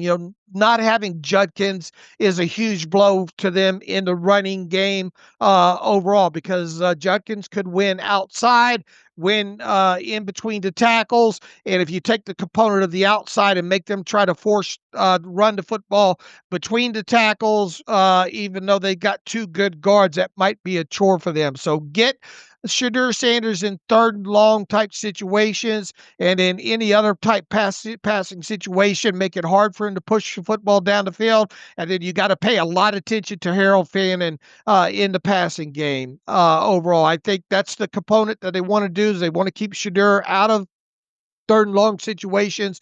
They want to get the ball to Fannin in the passing game as much as possible in this game, and then they will use they used a double reverse, I think, twice in this game against the Bills. They're not above trying to put the football in the belly of the wide receivers as part of an extension of the running game. So you got to be on the lookout for that.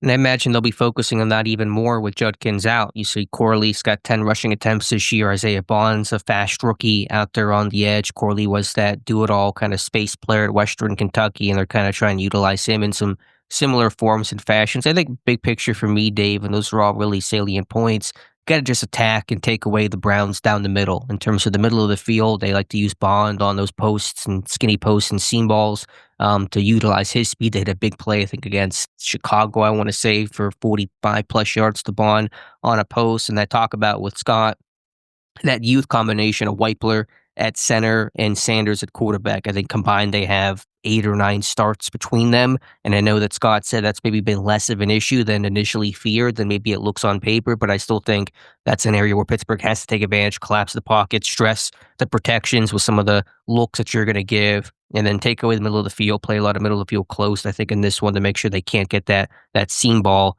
going. But you got to force Sanders into some mistakes. I think he did play the check down game well against Buffalo, so playing just shell coverage, I think they can adjust to that. But you got to be able to get Sanders to make some mistakes. Look at Jalen Ramsey in this game to win that chess match over the middle, because I think Sanders is still a young guy that's prone to making them. He's still in a pick and all but one start this season. So can you get some big plays off of him? You really need to be able to defensively and thrive on some takeaways. Well, if you're going to play middle of the field closed, then you better play a lot of cover 3, I think, because if you play a lot of man, he will take off with the football. He's not above that. He kind of feels like he's much like he was at Colorado. You only live once kind of mode here. So yeah, I mean, his legs don't scare me. There's other ways to limit quarterback mobility than just man or zone. Right. Your rush lane integrity. I mean, he can run a little bit, but it's not. His legs will not dictate my coverage. He's not to that threat. Well, I don't think he can home run you for a 40-yard run, but I think he'll move the chains on you on 3rd and 8, with his legs. Now, they will roll him out and do some half-field stuff with him and all like that, but all I'm saying is be careful in man coverage, because he's not opposed to taking off with the football, and he showed that in several games so far, and he will take the bad sack still as well too. And I know Scott said he's probably not dropping back as deep, but if you get a good push up the middle from this Steelers defensive line against this Browns offensive line there, my main contention is you got to try to at least try to more times than not make them hold on to the football, because negative things seem to more times than not. His completion percentage overall isn't great. And look, I understand if you're going to play man on him, he's probably going to take some shots down the field there. He hasn't been overly accurate on that, especially I looked at both intermediate stuff of 10 to 19 yards, air yards, and then obviously above 20 yards. And he's down at the bottom of the league when it comes to completion percentage on those. Now, look, he doesn't have a great wide receiver core to be able to push the football down the field within that. But I don't want this to turn into what survived them in that game against the Titans was the explosive plays that they had. And if you're taking away, if you don't have the run component that you can rely a little less on or be scared of by not having Judkins, I want to see how patient I can make Shadur Sanders, and I want him to have to paper cut me to death up underneath. Yeah, I mean, he did a good job of that against Buffalo. They put up 20 points despite not having some of those big plays downfield, which I think was a big milestone of growth. Can you be able to play and take what a defense is giving you and take a profit? And he did. He's getting sacked less than I thought he would be based on his college tape, but he still certainly is prone to that really negative play. But they're a turnover-prone team. They turned the ball over twice in each of their last 5 straight games now. Defensively, they just have one takeaway. Their last 4, they're really losing the turnover battle really consistently, and so Pittsburgh has to continue that. But to me, I mean, the biggest difference is, well, you're right, Sanders has not been the most potent downfield passer. He's trying. And in week 6, when you face Gabriel, you're playing that game with a 10-yard box because Gabriel's testing nothing beyond 10 yards. And this game's going to be different. Sanders is willing to push the envelope, take some chances, make some throws, attempt some throws at least down the field. And so to me, it's a different style of game this time because Sanders will look for that game-breaking play, whereas Gabriel was just looking for the safe call 5 yards at a time.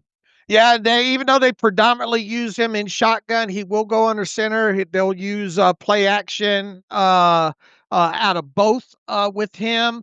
And the other aspect when it comes to this offense overall, I think is the fact that I just lost my train of thought here with him. But yeah, look, he still will take the bad sack over. Oh no, the other aspect I wanted to make was get your hands up on defense with him. Couple of these interceptions that he's thrown, I think one of them went off of Judkins and up into the air, and the other one I think was batted by a Bills offensive line or defensive lineman and went up in the air for an interception there. So I don't know if he sees the lanes all that well, and we know the Steelers that like their defensive linemen long. They like them to get those long arms up in the air. Obviously, Cam Hayward is great at that. We've seen Benton get his hand up on a couple. Y.A. Black, obviously long arm dude. So if you can't get to Shadur Sanders and he's in the pocket, get those hands up, because I have a feeling we could see a couple of balls go up in the air on Sunday if you get your hands up in the air on defensive line. Yeah, the Pittsburgh's been dropping out those defensive linemen. Maybe you can bait Sanders into a mistake there. Pittsburgh's been dropping their edge guys a ton. It has kind of a 2005 old school feel to this defense recently. So can you get one of those droppers where Sanders doesn't see it, kind of gets locked on? We'll have to wait and see. Should just mention some of their other skill guys. Jerry Jeudy's still a talented receiver and has still made some plays for them. And so I don't want to forget about him.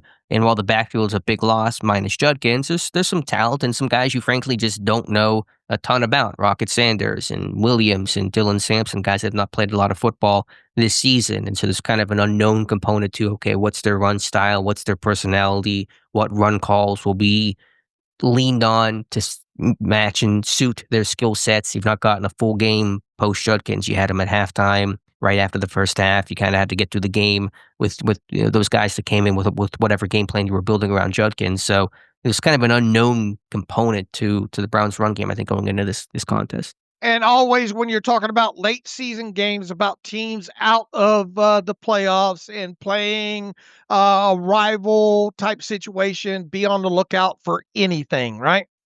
Yeah, you certainly know they're going to be in their bag of tricks in this one. I don't know if they're a huge trick play team, but as you said, they're doing a lot of receiver run game stuff. Fannin is used so creatively. He does literally everything in their offense. I don't think there's been one thing he hasn't been asked to do this year, whether that's alignment or run the ball or play quarterback or whatever the case is. So it's really, which is what he did in college. And so they're just really transferring that to the NFL. And then I just go back to Isaiah Bond. He's averaging 19.3 yards per catch. Whenever he hits in big chunks. And so I think against Chicago, he had two 40-yard receptions. He had a 50-yarder against Vegas a couple weeks ago. So he doesn't hit often, but whenever he does, he is their downfield vertical threat. And what do bad offenses need? They need chunk plays. They need those big field flipping moments that really get a drive going, able to change field position and circumstance. And so that's the concern. The Browns know they have to take some shots. Sanders is willing to do so. Pittsburgh must prevent those from landing. I think they only had 2 explosive plays of 20 yards or more against the Bills. One of them was a pass to the short right to Williams that went for 26, and the other one came on one of those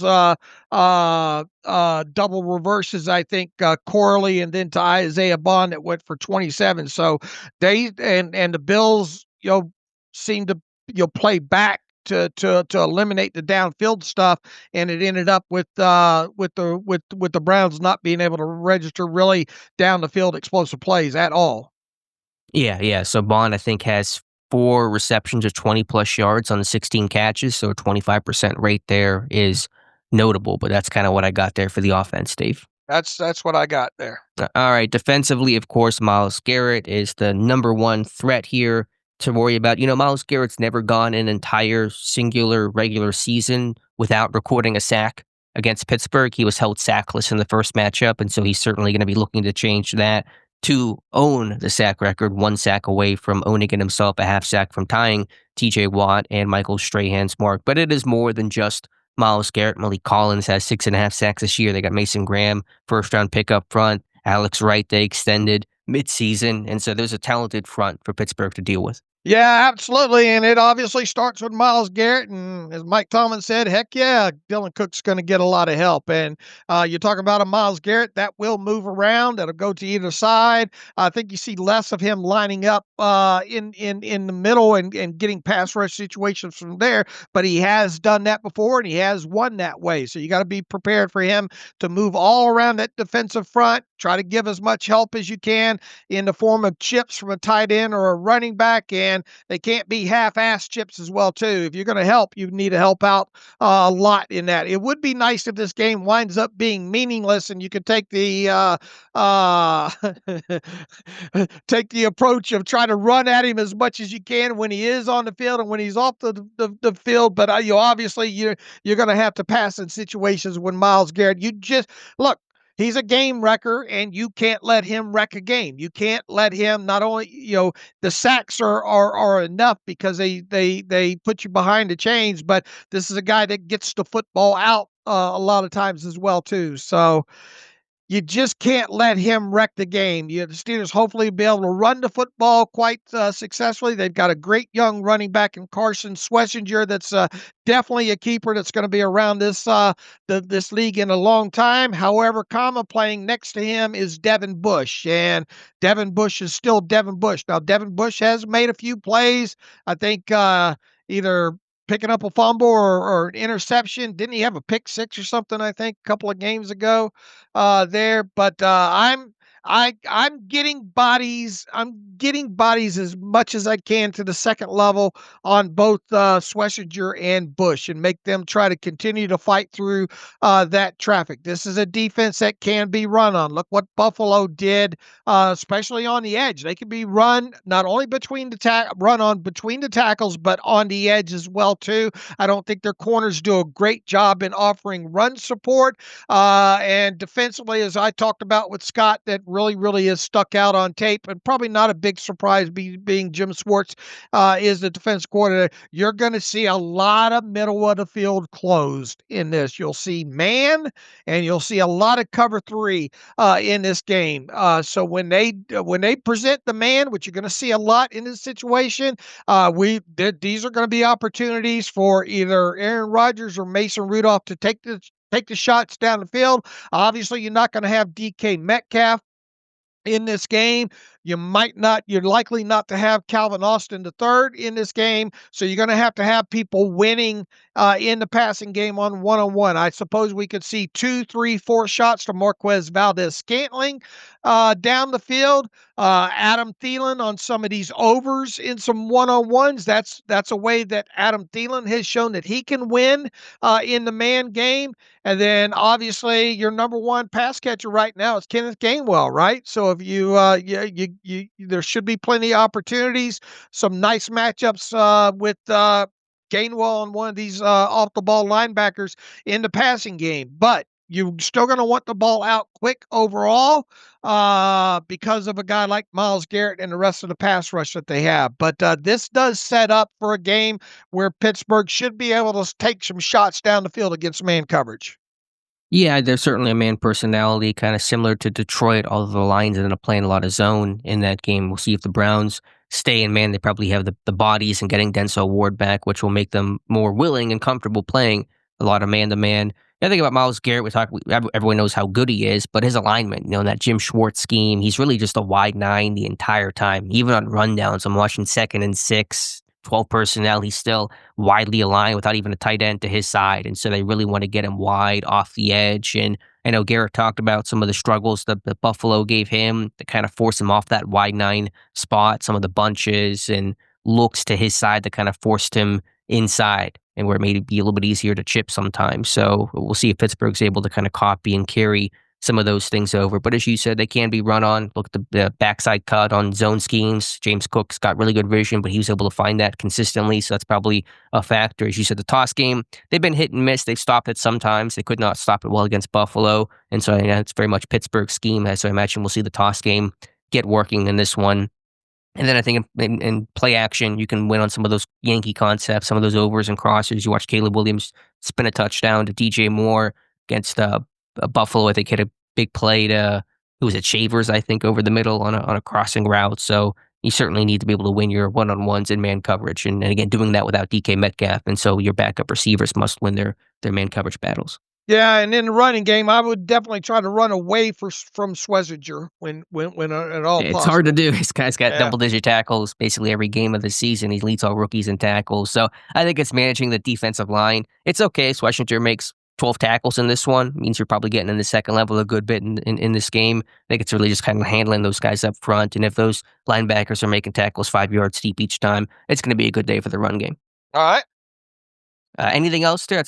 It's pretty cut and dry. It's still a defense though that can make some plays. They've gone without many takeaways as of late, which is surprising. Just one takeaway in their last 4 games for a defense that has the talent for a group that has 11 forced fumbles as a collective this year. I am surprised by the lack of takeaways, and so hopefully that Pittsburgh does not let that streak get started for Cleveland in this game. Yeah, I think the main component when you look at Steelers offense versus the Baltimore defense, it's obviously don't let Myles Garrett just have one of those games. I mean, he might have a couple of sacks in this, but you can't lose the football that way, and you got to play the field position component. Live to fight another series and all like that because of what the offensive problems at this Browns offense.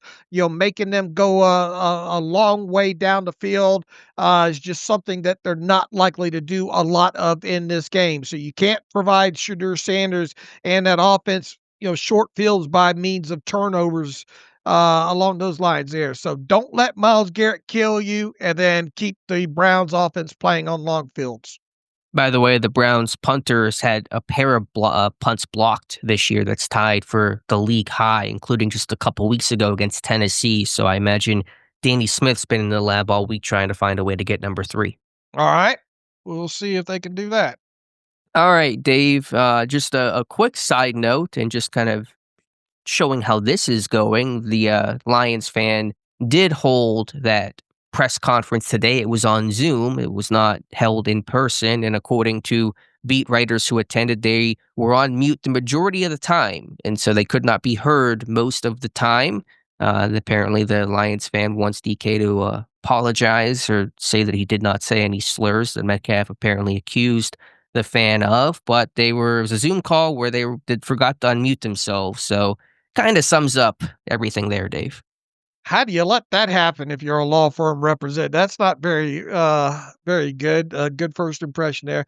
Yeah, I mean, I'm just catching some of this on Twitter right now. I'd be interested to see if was it all? Were any people present for that? Media, maybe in Detroit and all like that? Do we know that?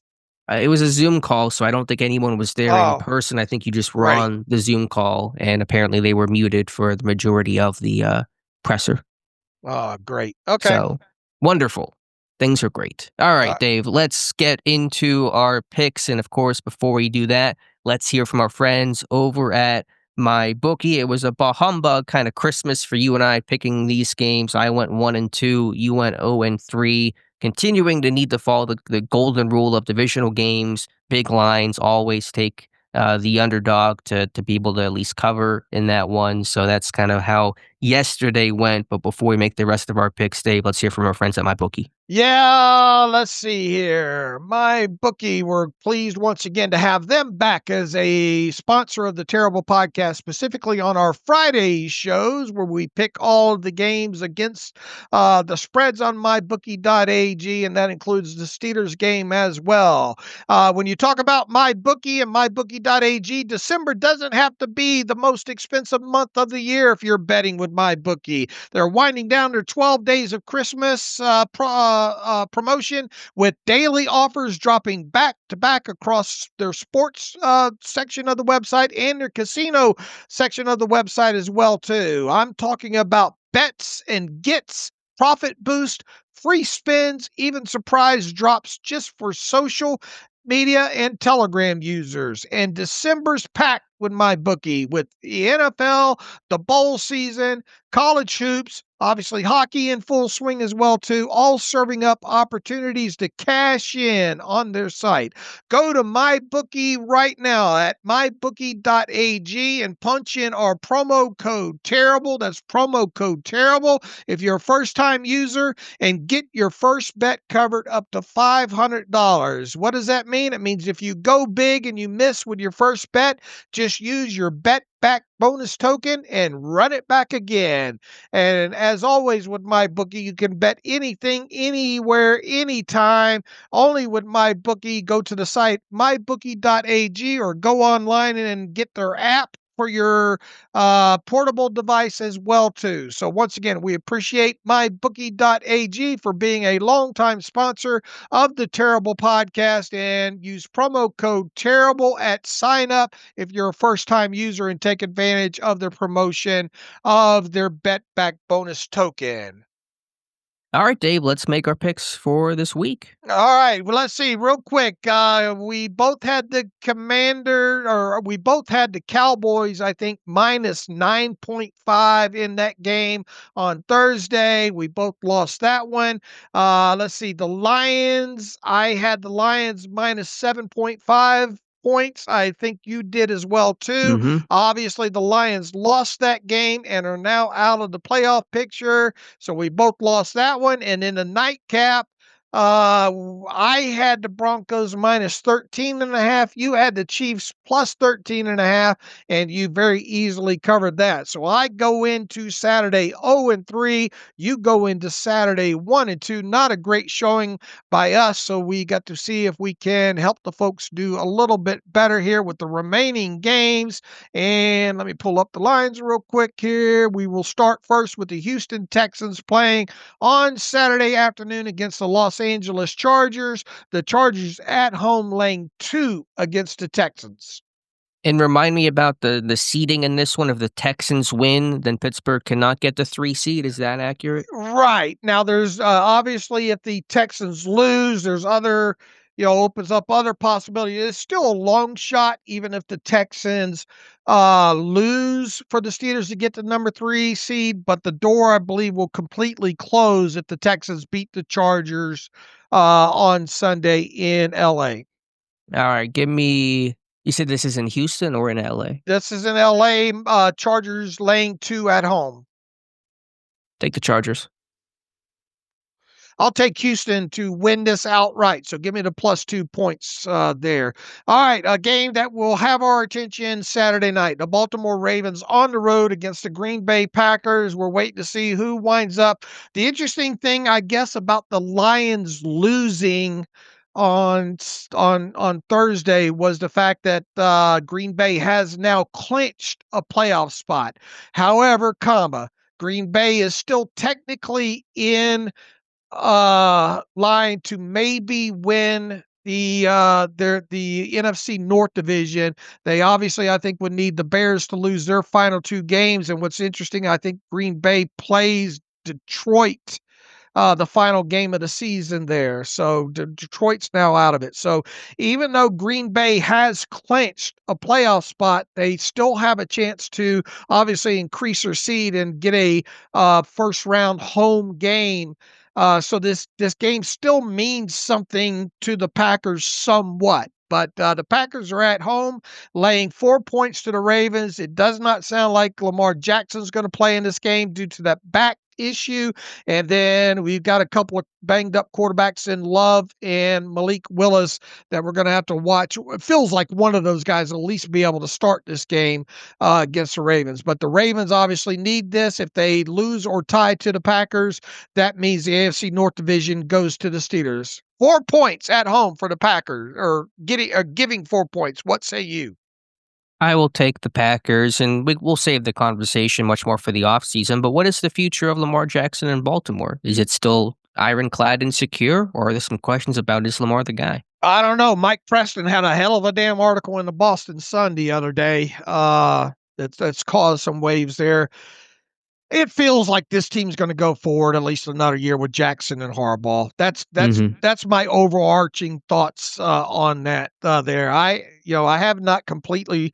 I've read kind of the bullet points of the Mike Preston article the other day there. I haven't read the whole thing yet. I will by the time of the weekend, but I just cannot see with them giving Lamar the money that they did, and it feels like Harbaugh and Lamar Jackson is going to be there longer past this year. Yeah, I think Lamar will be there. Harbaugh could be a little more questionable, but I think Lamar's back. All right. Well, how do you feel about this game? I'm taking Green Bay.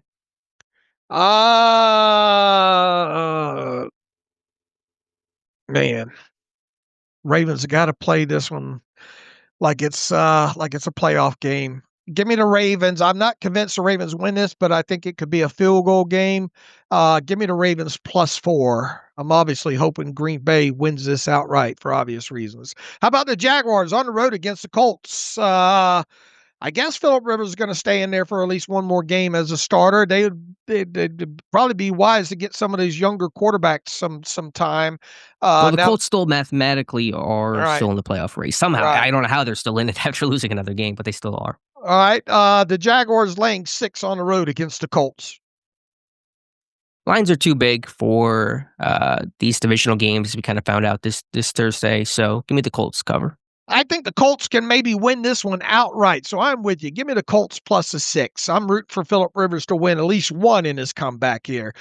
Tampa Bay on the road against the Miami Dolphins. The Buccaneers, boy, they need this one. They're laying 6 on the road against the Dolphins. Yeah, give me Tampa.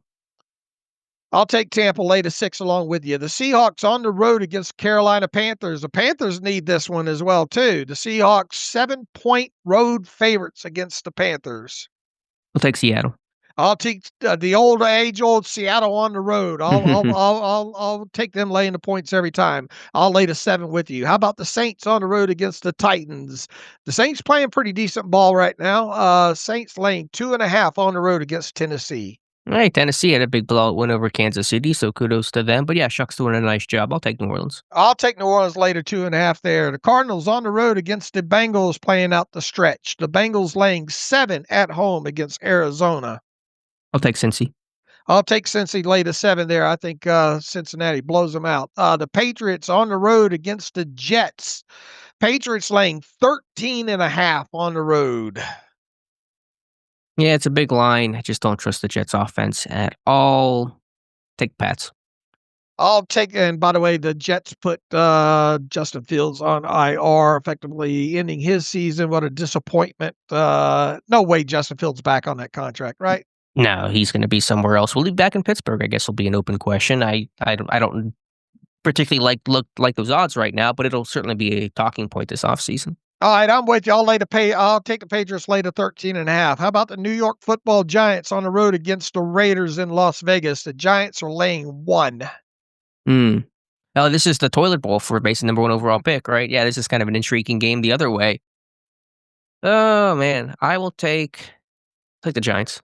I'll take the Giants to win that one outright and cover that 1 as well too. The Eagles, this should be a good one on the road against the Buffalo Bills. The Bills are laying 1.5 at home against Philly. Yeah, which defense can make a play is kind of the question. I'll take Buffalo. I'll take Buffalo to win this by a field goal. So, yeah, I'll lay the 1.5 along with you. The Chicago Bears on the road against the San Francisco 49ers. The 49ers are laying 3 at home against the Bears. Really well-coached team. Give me the Niners. Oh, is Kittle playing? We know Kittle's status. Probably not. That ankle seemed to gimp him up pretty good. I don't know. I'll stick with it. I'll still stay 49ers. I'll take the 49ers lay to 3 along with you. And then the Rams on the road against the Falcons. The Rams are laying 8 points against Atlanta. Give me Atlanta. Find a way to cover this one. I'll take the Rams on the road to lay the 8 points there. That circles us all the way back to a game that's probably the toughest one to handicap when you're sitting here on a Friday. Probably be easier after Saturday night, or at least a little easier. Right now, the Pittsburgh Steelers are laying 3 on the road, according to mybookie.ag, against the Browns. What happens, obviously, in Green Bay between the Ravens and the Packers might dictate some personnel changes, but all we can go on right now is thinking that this game might mean something to the Steelers, who are laying 3 on the road. What say you? Yeah, that's my approach. My pick will reflect this game mattering for Pittsburgh. I don't want to assume anything. Pittsburgh certainly has a very clear and, in many ways, simple path to the playoffs, but it's not easy. Baltimore could easily beat Green Bay, and this game could certainly mean a lot. And Pittsburgh has not won in Cleveland the last 3 times. They've had some really bad results there. It's a tough place to play. The Browns know them well. Browns have a talented defense, and so this thing's not going to be easy no matter who's playing and whoever is sitting out in this one. So I still think Pittsburgh can do enough. The offense really is finding its stride. The run game is coming alive. I think they're going to force Shador to make some mistakes in this game. He may hit a play or two and scramble for a first down or two, but there's going to be enough big mistakes to put this one's in Pittsburgh's favor. The Browns are turning the ball over at a simply too high clip without creating takeaways themselves. Pittsburgh's playing really clean football. Aaron Rodgers, no interceptions his last 5 games, 146 pass attempts. So all of that to say it's a pretty ugly game, but to win in general at Cleveland will be an accomplishment for the Steelers. So I got Pittsburgh winning this one 17-13. All right, low scoring game, and you have the Steelers covering with a 4-point win there. I have this as a 4-point game as well, but a little bit higher scoring than that. And even though Scott says, I don't care, or not that I don't care, but he thinks that the Browns can win this meaningless game or not, I'm the other way. I think the Steelers can win this meaningless or not in this one. I think they don't allow the Browns to have very many explosive plays in this. I think Shedeur Sanders makes one mistake too many in this that cost him. I have the Steelers covering the 3 points. I have them winning 24-20. So like you, I have a 4-point win on the road. The Steelers, if both of us are right, obviously, regardless of what Baltimore does, come away as AFC North champions. It would be nice, though, to not have to play some of these starters on Sunday if Baltimore were to lose or tie to the Packers, but that's the way I see it. And if this game doesn't mean anything, if the Packers do beat Baltimore, then who do you expect to sit on Pittsburgh's end? Rodgers? Would Rodgers play at all, or do you think he would just flat out sit? I would sit him. So that's my view. If it's meaningless, I start Mason Rudolph, and then if I can fit in Will Howard in the second half at some point, I try to do that. I obviously don't think T.J. Watt or will play regardless. I think you sit Nick Herbig. I think you sit Sayamalo. Obviously, Austin potentially sits Cam Hayward. I'm not risking him in a meaningless game. He might be active and in uniform coaching the other guys up, but I wouldn't risk playing him in this one. I maybe Patrick Ramsey? Yeah, maybe Ramsey and maybe Patrick Queen. You got a lot of young. I mean, you got a lot of inside linebackers to choose from. So I think you get Queen and Ramsey off the field.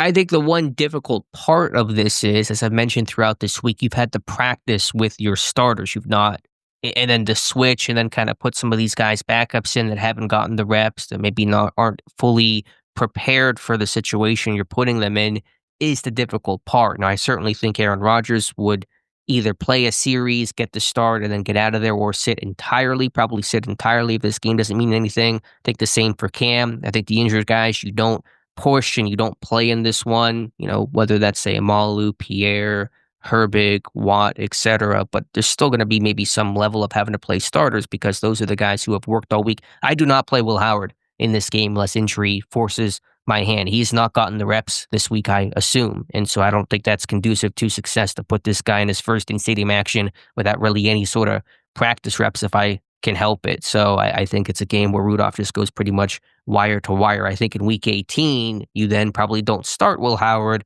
I think Mason would start that game, but then Howard comes in the second half to finish that one up. That would be my plan, to get Will Howard snaps. Yeah, that's a good point because you don't want to set up the kid to fail, right, with no reps. Yeah, he's never taken an in-stadium snap before because he missed the entire preseason, and I assume his reps have been mostly scout team this week. So that'd be my plan for him. Howard would be the backup, number two, if Rodgers does not play. But we'll see. We'll see if we even get to that point. It very much could be a game where everything's on the line for Pittsburgh, and the Browns are certainly no easy out. Does Myles Garrett set the sack record in this one, Dave, do you think? Yeah, it feels like he will at some point. Yeah. If you're Mason Rudolph, I mean, do you or Aaron Rodgers, do you take intentional grounding calls? Do you do everything you can to avoid the sack? I'm very curious on that kind of cat and mouse game because there will not be the Brett Favre laying down for Strahan that there was all those years ago. No, there won't be that. I take the the original Longest Yard movie rep at him, let him through it and hit him square in the gonads or something. That's your plan in this one. That's fair. Yeah, it still feels. Yeah, I mean, he's not going to give him any. Would move. I don't think Rudolph would hurt his team by taking an intentional grounding. I think he might be conducive to throwing the football way into the second row of the stands outside of the pocket. You're not going to intentionally roll him into the tight situations type anyway, but there's going to probably be at least 5 or 6 pass rushes in this game from Myles Garrett where he's going to have a good opportunity to get a sack. So unfortunately, I do have him getting at least one in this game. Yeah, I don't know where I stand. I think Pittsburgh's done a good job to take him away historically, even though his numbers are decent against the Steelers. I'll predict it doesn't happen. The Pittsburgh finds a way. You probably can't run play action at all when Garrett's on the field. Pittsburgh generally doesn't. I think they did against Hutch last week and paid the price for it because you don't want that potential sack there in that moment. So I wonder that'll limit the game plan a little bit, but I think Pittsburgh finds a way to keep him off the stat sheet. But like I said, if the game means nothing, I'm running right at him when he's on the field, and when he's off the field, I pass. And I get him saying, "Damn it, when they didn't give me any opportunities to get any sacks." Yeah, this game means nothing. Not your whole goal, but a lot of your goal is just don't let Garrett get the record, frustrate him in that sense, which means booting away and running away, and just kind of really the game plan that Buffalo took, where Garrett was just simply a non-factor. And frankly, Garrett was a non-factor in that first game, too. He was really invisible. He had, 1-2 tackles, no quarterback hits. I mean, he was just, Pittsburgh paid a lot of attention to make that happen, obviously. It didn't just come out of nowhere, but he'd do the same thing in this one. And look, the ball, regardless of who's at quarterback, the ball's got to get out quick. So I imagine that'll be the game plan. Much has been the game plan for the Steelers quarterbacks all season. I just wonder if you're going to get kind of a funny viral moment of a third down where Pittsburgh has like 4 guys chipping Myles Garrett just to make sure. Like, I wonder if that's going to be something that we'll see in this game. All right. We got just a handful of questions to get to in here. All right, let's do that and get to some reader emails, close out today's show. Also, I'm not sure. I'm just kind of reading our Discord chat. TJ Watt may not be speaking today after all. I believe a beat writer intimated that this no longer seems to be the case. We don't know for sure, but that seems to be some growing belief. And if so, then I assume that means TJ Watt will not be playing this weekend. All right. We got one from Paul Lutz here. UFAs and comp picks. Hello, gentlemen. Just want to say you're doing a great job and I really enjoy your content. I know there's still some time left in the season, but I kind of want to look forward just a little bit. Next year, the roster looks pretty well intact, with only 4 big names being unrestricted free agents. He lists Kyle Duggar, Isaac Seumalo, Kenneth Gainwell, and Calvin Austin. There are some lesser names like Peppers, Clark, Connor Hayward, and Scotty Miller. Who do you see as likely candidates to stay? And should they all go, what would each of their comp values be? Looking forward to your answer, Paul. Look, I appreciate that, but I mean, we're still in the heat of this thing. We are going to have and look, every year right after the regular season ends, I try to get an initial snapshot of what the cap will look like next year. I try to detail all of the restricted, unrestricted, exclusive rights free agents, and kind of outlook of kind of all those guys there. I don't want to tie up a lot of time here in week 17 of the season, going over a lot of individual guys and predictions and all like that. But I mean, I think you did hit on, is Kyle Duggar really a big name in unrestricted free agency though, as he lists him? Probably not. I think the other 3 are guys are worth conversations about. Seumalo, Kenneth Gainwell, Calvin Austin III. I think, Calvin Austin will have some level of potential market out there, albeit not huge. If he hits unrestricted free agency, Kenneth Gainwell's obviously a guy that you got to do your best, I think, to bring back. Seumalo, I don't know if you want to, with the injury and all like that, and his age and the price tag and the fact that you got a guy in Spencer Anderson, is it likely that he's able to return? We're going to have a lot of conversations about a lot of these guys once the season's over with. So, you got anything to add on that? I mean, guys like Peppers and Clark, Connor Hayward, Scotty Miller, those are guys that are minimal salary guys anyway. Yeah, not a ton of big name free agents. Gain will certainly increase this one, and maybe the most notable name, and I think his market's going to be interesting. I sort of looked at the contract that Austin Eckler received from Washington last year as maybe a benchmark for Gainwell to come in a little bit above. I know Gainwell's younger, and that's obviously going to benefit him. Seumalo will be an interesting conversation as well. His play, which has still been good, but his age with the increase in soft tissue injuries makes me hesitant. The guard market's been pretty hot. Too, I think the more interesting discussion will end up being about the extensions of Broderick Jones, 5th-year option on Jones, but Darnell Washington, Nick Herbig, Joey Porter Jr., what are the odds of getting those deals done? How many get done? What does the contract look like? I think that'll be kind of the domination of contract talk this offseason. All right. It's one of those not now, Paul, deeper kind of conversations there. So, but I, appreciate the email nonetheless. Brett Niles back in here. He has a couple of questions about depth. He says you talked about potentially adding Alan Lazard to the practice squad. If he's willing to sign to the practice squad, why wouldn't you? At least as injury assurance, if nothing else. I mean, that's maybe. For all we know, maybe they have reached out to him and said, "Hey, do you want this extra roster spot, or are you just wanting to sit around and wait maybe for a playoff team?" Because these guys obviously can get added to teams after the fact. The short answer is I can't come up with a good reason of why you wouldn't add him to the Steelers practice squad if he's willing to sign to it. Yeah, I guess the answer would just be there's not a lot of market for his services. He has, 6 catches this year. Yeah, there's a relationship with Rodgers, but it only means, so much. It doesn't mean everything. Maybe Pittsburgh optically doesn't want to look like they're just signing all of Rodgers' guys. And then it's still taking time to get up to speed. So you see them bring in a Brandon Johnson, probably because he knows the system. He was with a team in training camp and through the offseason program. And so he's a guy that can come in and help out right away. Obviously not playing, snaps on offense right now, but scout team and just getting to practice. And there's value in a guy that can step in and basically pick things up without having to learn, okay, what does this mean and what do we call this and all that kind of stuff. So it's not a surprise to see this team late in the season go to a familiar face instead of somebody that's more of an outsider to them. Mm-hmm. All right, number 2, he says, I'm a little surprised they didn't add Marquez Valdez-Scantling to the roster. He says, am I right? They have to add him to the roster after this week since it'll be his third elevation. Brett, you might have missed. They signed Marquez Valdez-Scantling to the 53-man roster on, I think, December 15th.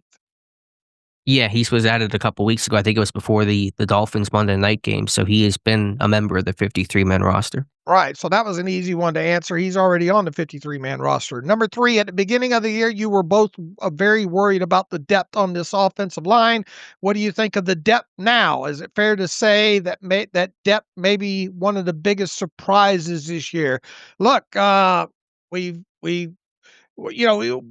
going into Dylan Cook's first start, we said, man, what a golden opportunity it is for this guy, and how interested we were to see how it went for him. And it's been a passing grade for him. So yes, he has answered the bell when it comes to depth. I think Andres Pete, in the limited amount of playing time that he's had to play, I think that's been a positive. Obviously not the kind of positive that Dylan Cook has been, but positive experienced guy, can play 2 positions there. And then we've had the talk the last couple of weeks about Spencer Anderson, and really more so about his starting ability, because we've seen him most of the year as the extra offensive lineman. We knew that role was okay for him, but I think he's answered the bell and then some. And we're actually having the conversations here as the year winds down about is that going to be your new starting left guard moving forward here? Calvin Anderson, we never really learned much about. Thankfully, I guess, when it comes to him. And who else on the offensive line? Ryan McCullum hasn't played a whole lot. Ryan McCullum. Driscoll's been elevated, but hasn't obviously played. Who else on the offensive line? Max Sharping tore his ACL, Right. never played it down. Yeah, I mean, to answer the question, it has been a surprise. I fair to say that I was wrong about that. Now, Dylan Cook was in the practice squad who really kind of saw that coming, who saw Pittsburgh needing to be on their 4th-string left tackle. I think Anderson's done a really nice job this year. I don't know if he's been quite as good as a true left guard as he has been at tackle eligible, but still, kudos to him. The right side of the line, thankfully, has stayed very healthy from center over. Has been really good, and so they've not had to be as tested there. But certainly, I think it's fair to say it has been a surprise and a pleasant one for this backup offensive line. All right. Who gets credit for that? It's a variety of people, the individuals themselves, but I think the question where you're going with this is, yeah, Pat Meyer certainly deserves credit for this group developing and being cohesive and stepping in without a fall off.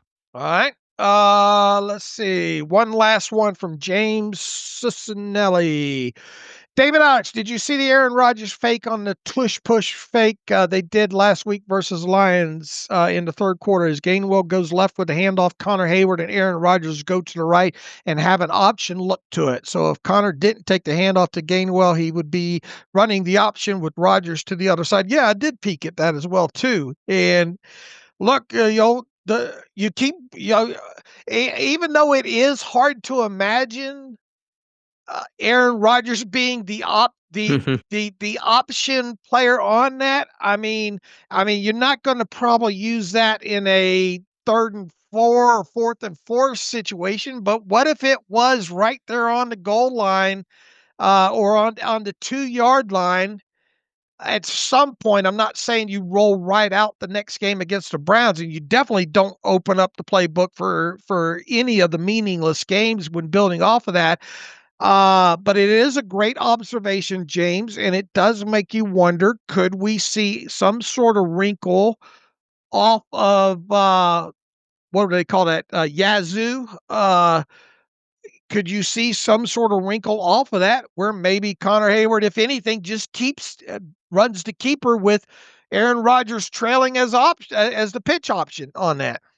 Yeah, I don't know if pitching it to Rodgers is ever going to be a thing, but the more elements that you can add, the more things you can put on tape, the more that you can slow a defense down. I think that's still more window dressing because all you have to do is get those guys to be just a half step slow, a half second late with their eyes, and you're going to pick up the conversion on that play. But if you get into a game where you're running the tush push 3-4 times, and you notice the defense is biting really hard on either the push or any potential spin off of that Yazoo play where Gainwell keeps it and kind of sweeps around end, then maybe you do, call that as a counter punch. And so you never know. We've seen this team kind of go into its bag of tricks. So keep watching. Yeah, I think the overarching thing here is, which has been a positive, is not only have you had success with the tush push with Connor Hayward, you have now built off of that with the Yazoo. Hopefully, we don't have to see a lot of either in these final two games, and at worst, if you do have to use it, it doesn't come in a meaningful game, but they would behoove themselves to have some other kind of wrinkle off of that should they get into the playoffs. Yeah, so we'll see. We'll just kind of see if you get in those situations and it's kind of a gut thing. Do you like the call in the moment? Do you like what look you're getting defensively? So you never know. It's kind of the fun. And this is, to me, I think the last year you get to do this stuff. I think they're going to basically ban the tush push this offseason. They were close to banning it, 2 votes shy this past year. I think you're going to have enough of a push to, pardon the pun there, to ban this play because it's been officiated poorly. Guys are going early. They're false starting and all that kind of stuff. So kind of, smoke them if you got them because you probably can't do this kind of stuff starting next year. And I think you've seen the Eagles be less successful with this, but I do think the biggest component all this is part of what you hit on there. I think they're doing an awful job officiating this now. It is a hard play to officiate. Sure. I know whenever you get the replays of slow-mo and tight zooms, like those things aren't what refs get in real time. But yeah, it's not been officiated well. And to me, like I've never been in favor of banning the tush push because who cares? Shut up, stop it. But when you can't officiate a play properly, then that's where it tells me, okay, you probably need to ban this. And the way it would get banned, to be clear, is not they wouldn't have a rule that says you can't run the tush push. It would be it's illegal to push players from behind, which was a rule and for a long time until they did away with it in I think early 2000s. So that's how the rule would be implemented to effectively prevent this play. It wouldn't be outright you can't tush push it. Would teams find some other way to do it? Who knows? Teams get creative a whole offseason to toy around with it, but that's how it would look. All right, I agree with you, and I think we could be set up for that during the off season here. All right, we got through a good portion of the emails. We had a Browns beat writer on, and Scott Petrak. Hopefully, you follow him and shout him out. Good conversations of 30 minutes or so with him we had today. Alex and I will be back on Monday. Hopefully, we're talking about the AFC North winning Pittsburgh Steelers at that point. Regardless, win, lose, or draw. We will be back on Monday discussing the game against the Browns. So I'm going to be tuned in, obviously, on Saturday watching the ball. We'll all be watching. Maybe we'll put up a game thread for the Ravens versus Packers for people to chime in on Saturday night there. And we'll have all the normal stuff on. Here's the thing, too, to be on the lookout for, man. If the Ravens win and the Steelers lose, we're probably. What are the chances that we're looking at a Sunday night Week 18 game? 1,000,000%. Yeah. I mean, who else? I mean, I suppose you have the Rams and what are the potential options of super meaningful Week 18 games at this point? You have I suppose Panthers and Buccaneers could come down to meaning something. Seahawks 49ers is another good one to close out the season. Ravens and the Steelers could have meaning. I think that's about it as far as two teams that really have a lot on the line there. Who plays in the AFC West in week? The Chargers and Broncos. Could there be a fight for something there. I haven't Yeah. figured out all the permutations, but listen, Why it's would gonna a be network? Why it's would gonna a be Steelers network Ravens. not choose Steelers Ravens? Yeah, Right? it's gonna be Steelers. If that game is winner take all, Steelers Ravens, that's the game. There's no debate. There's no discussion. That's the game. All right. Obviously, the Steelers Depot crew would much rather have that one be a 1 o'clock Sunday game, right? Amen. Well, for a variety of reasons, because we don't have to wonder will Pittsburgh make the playoffs. I'd rather than do so comfortably, but also logistically, we do not like the night games around here, so would prefer the 1 p.m. kickoff. All right, Alex, good show today. I appreciate you toughing it out with that slight cough you have here. Hope everybody had a Merry Christmas. We will be back on Monday talking everything Pittsburgh Steelers and what happened over the weekend. So in the meantime, you can follow me on Twitter/X at Steelers Depot. Follow Alex at Alex_Kozora. Follow the show at Terrible Podcast. Email the show, theterriblepodcast@gmail.com. If you like what we do and want to donate to the cause, SteelersDepot.com, hit the donate button. Also, if you'd like an ad-free version of the site, SteelersDepot.com, hit the ad-free button. Follow the directions that way. Get a username and password to take advantage of the ad-free version of the site. Until Monday, as always, thanks for listening to the Terrible Podcast with Dave and Alex.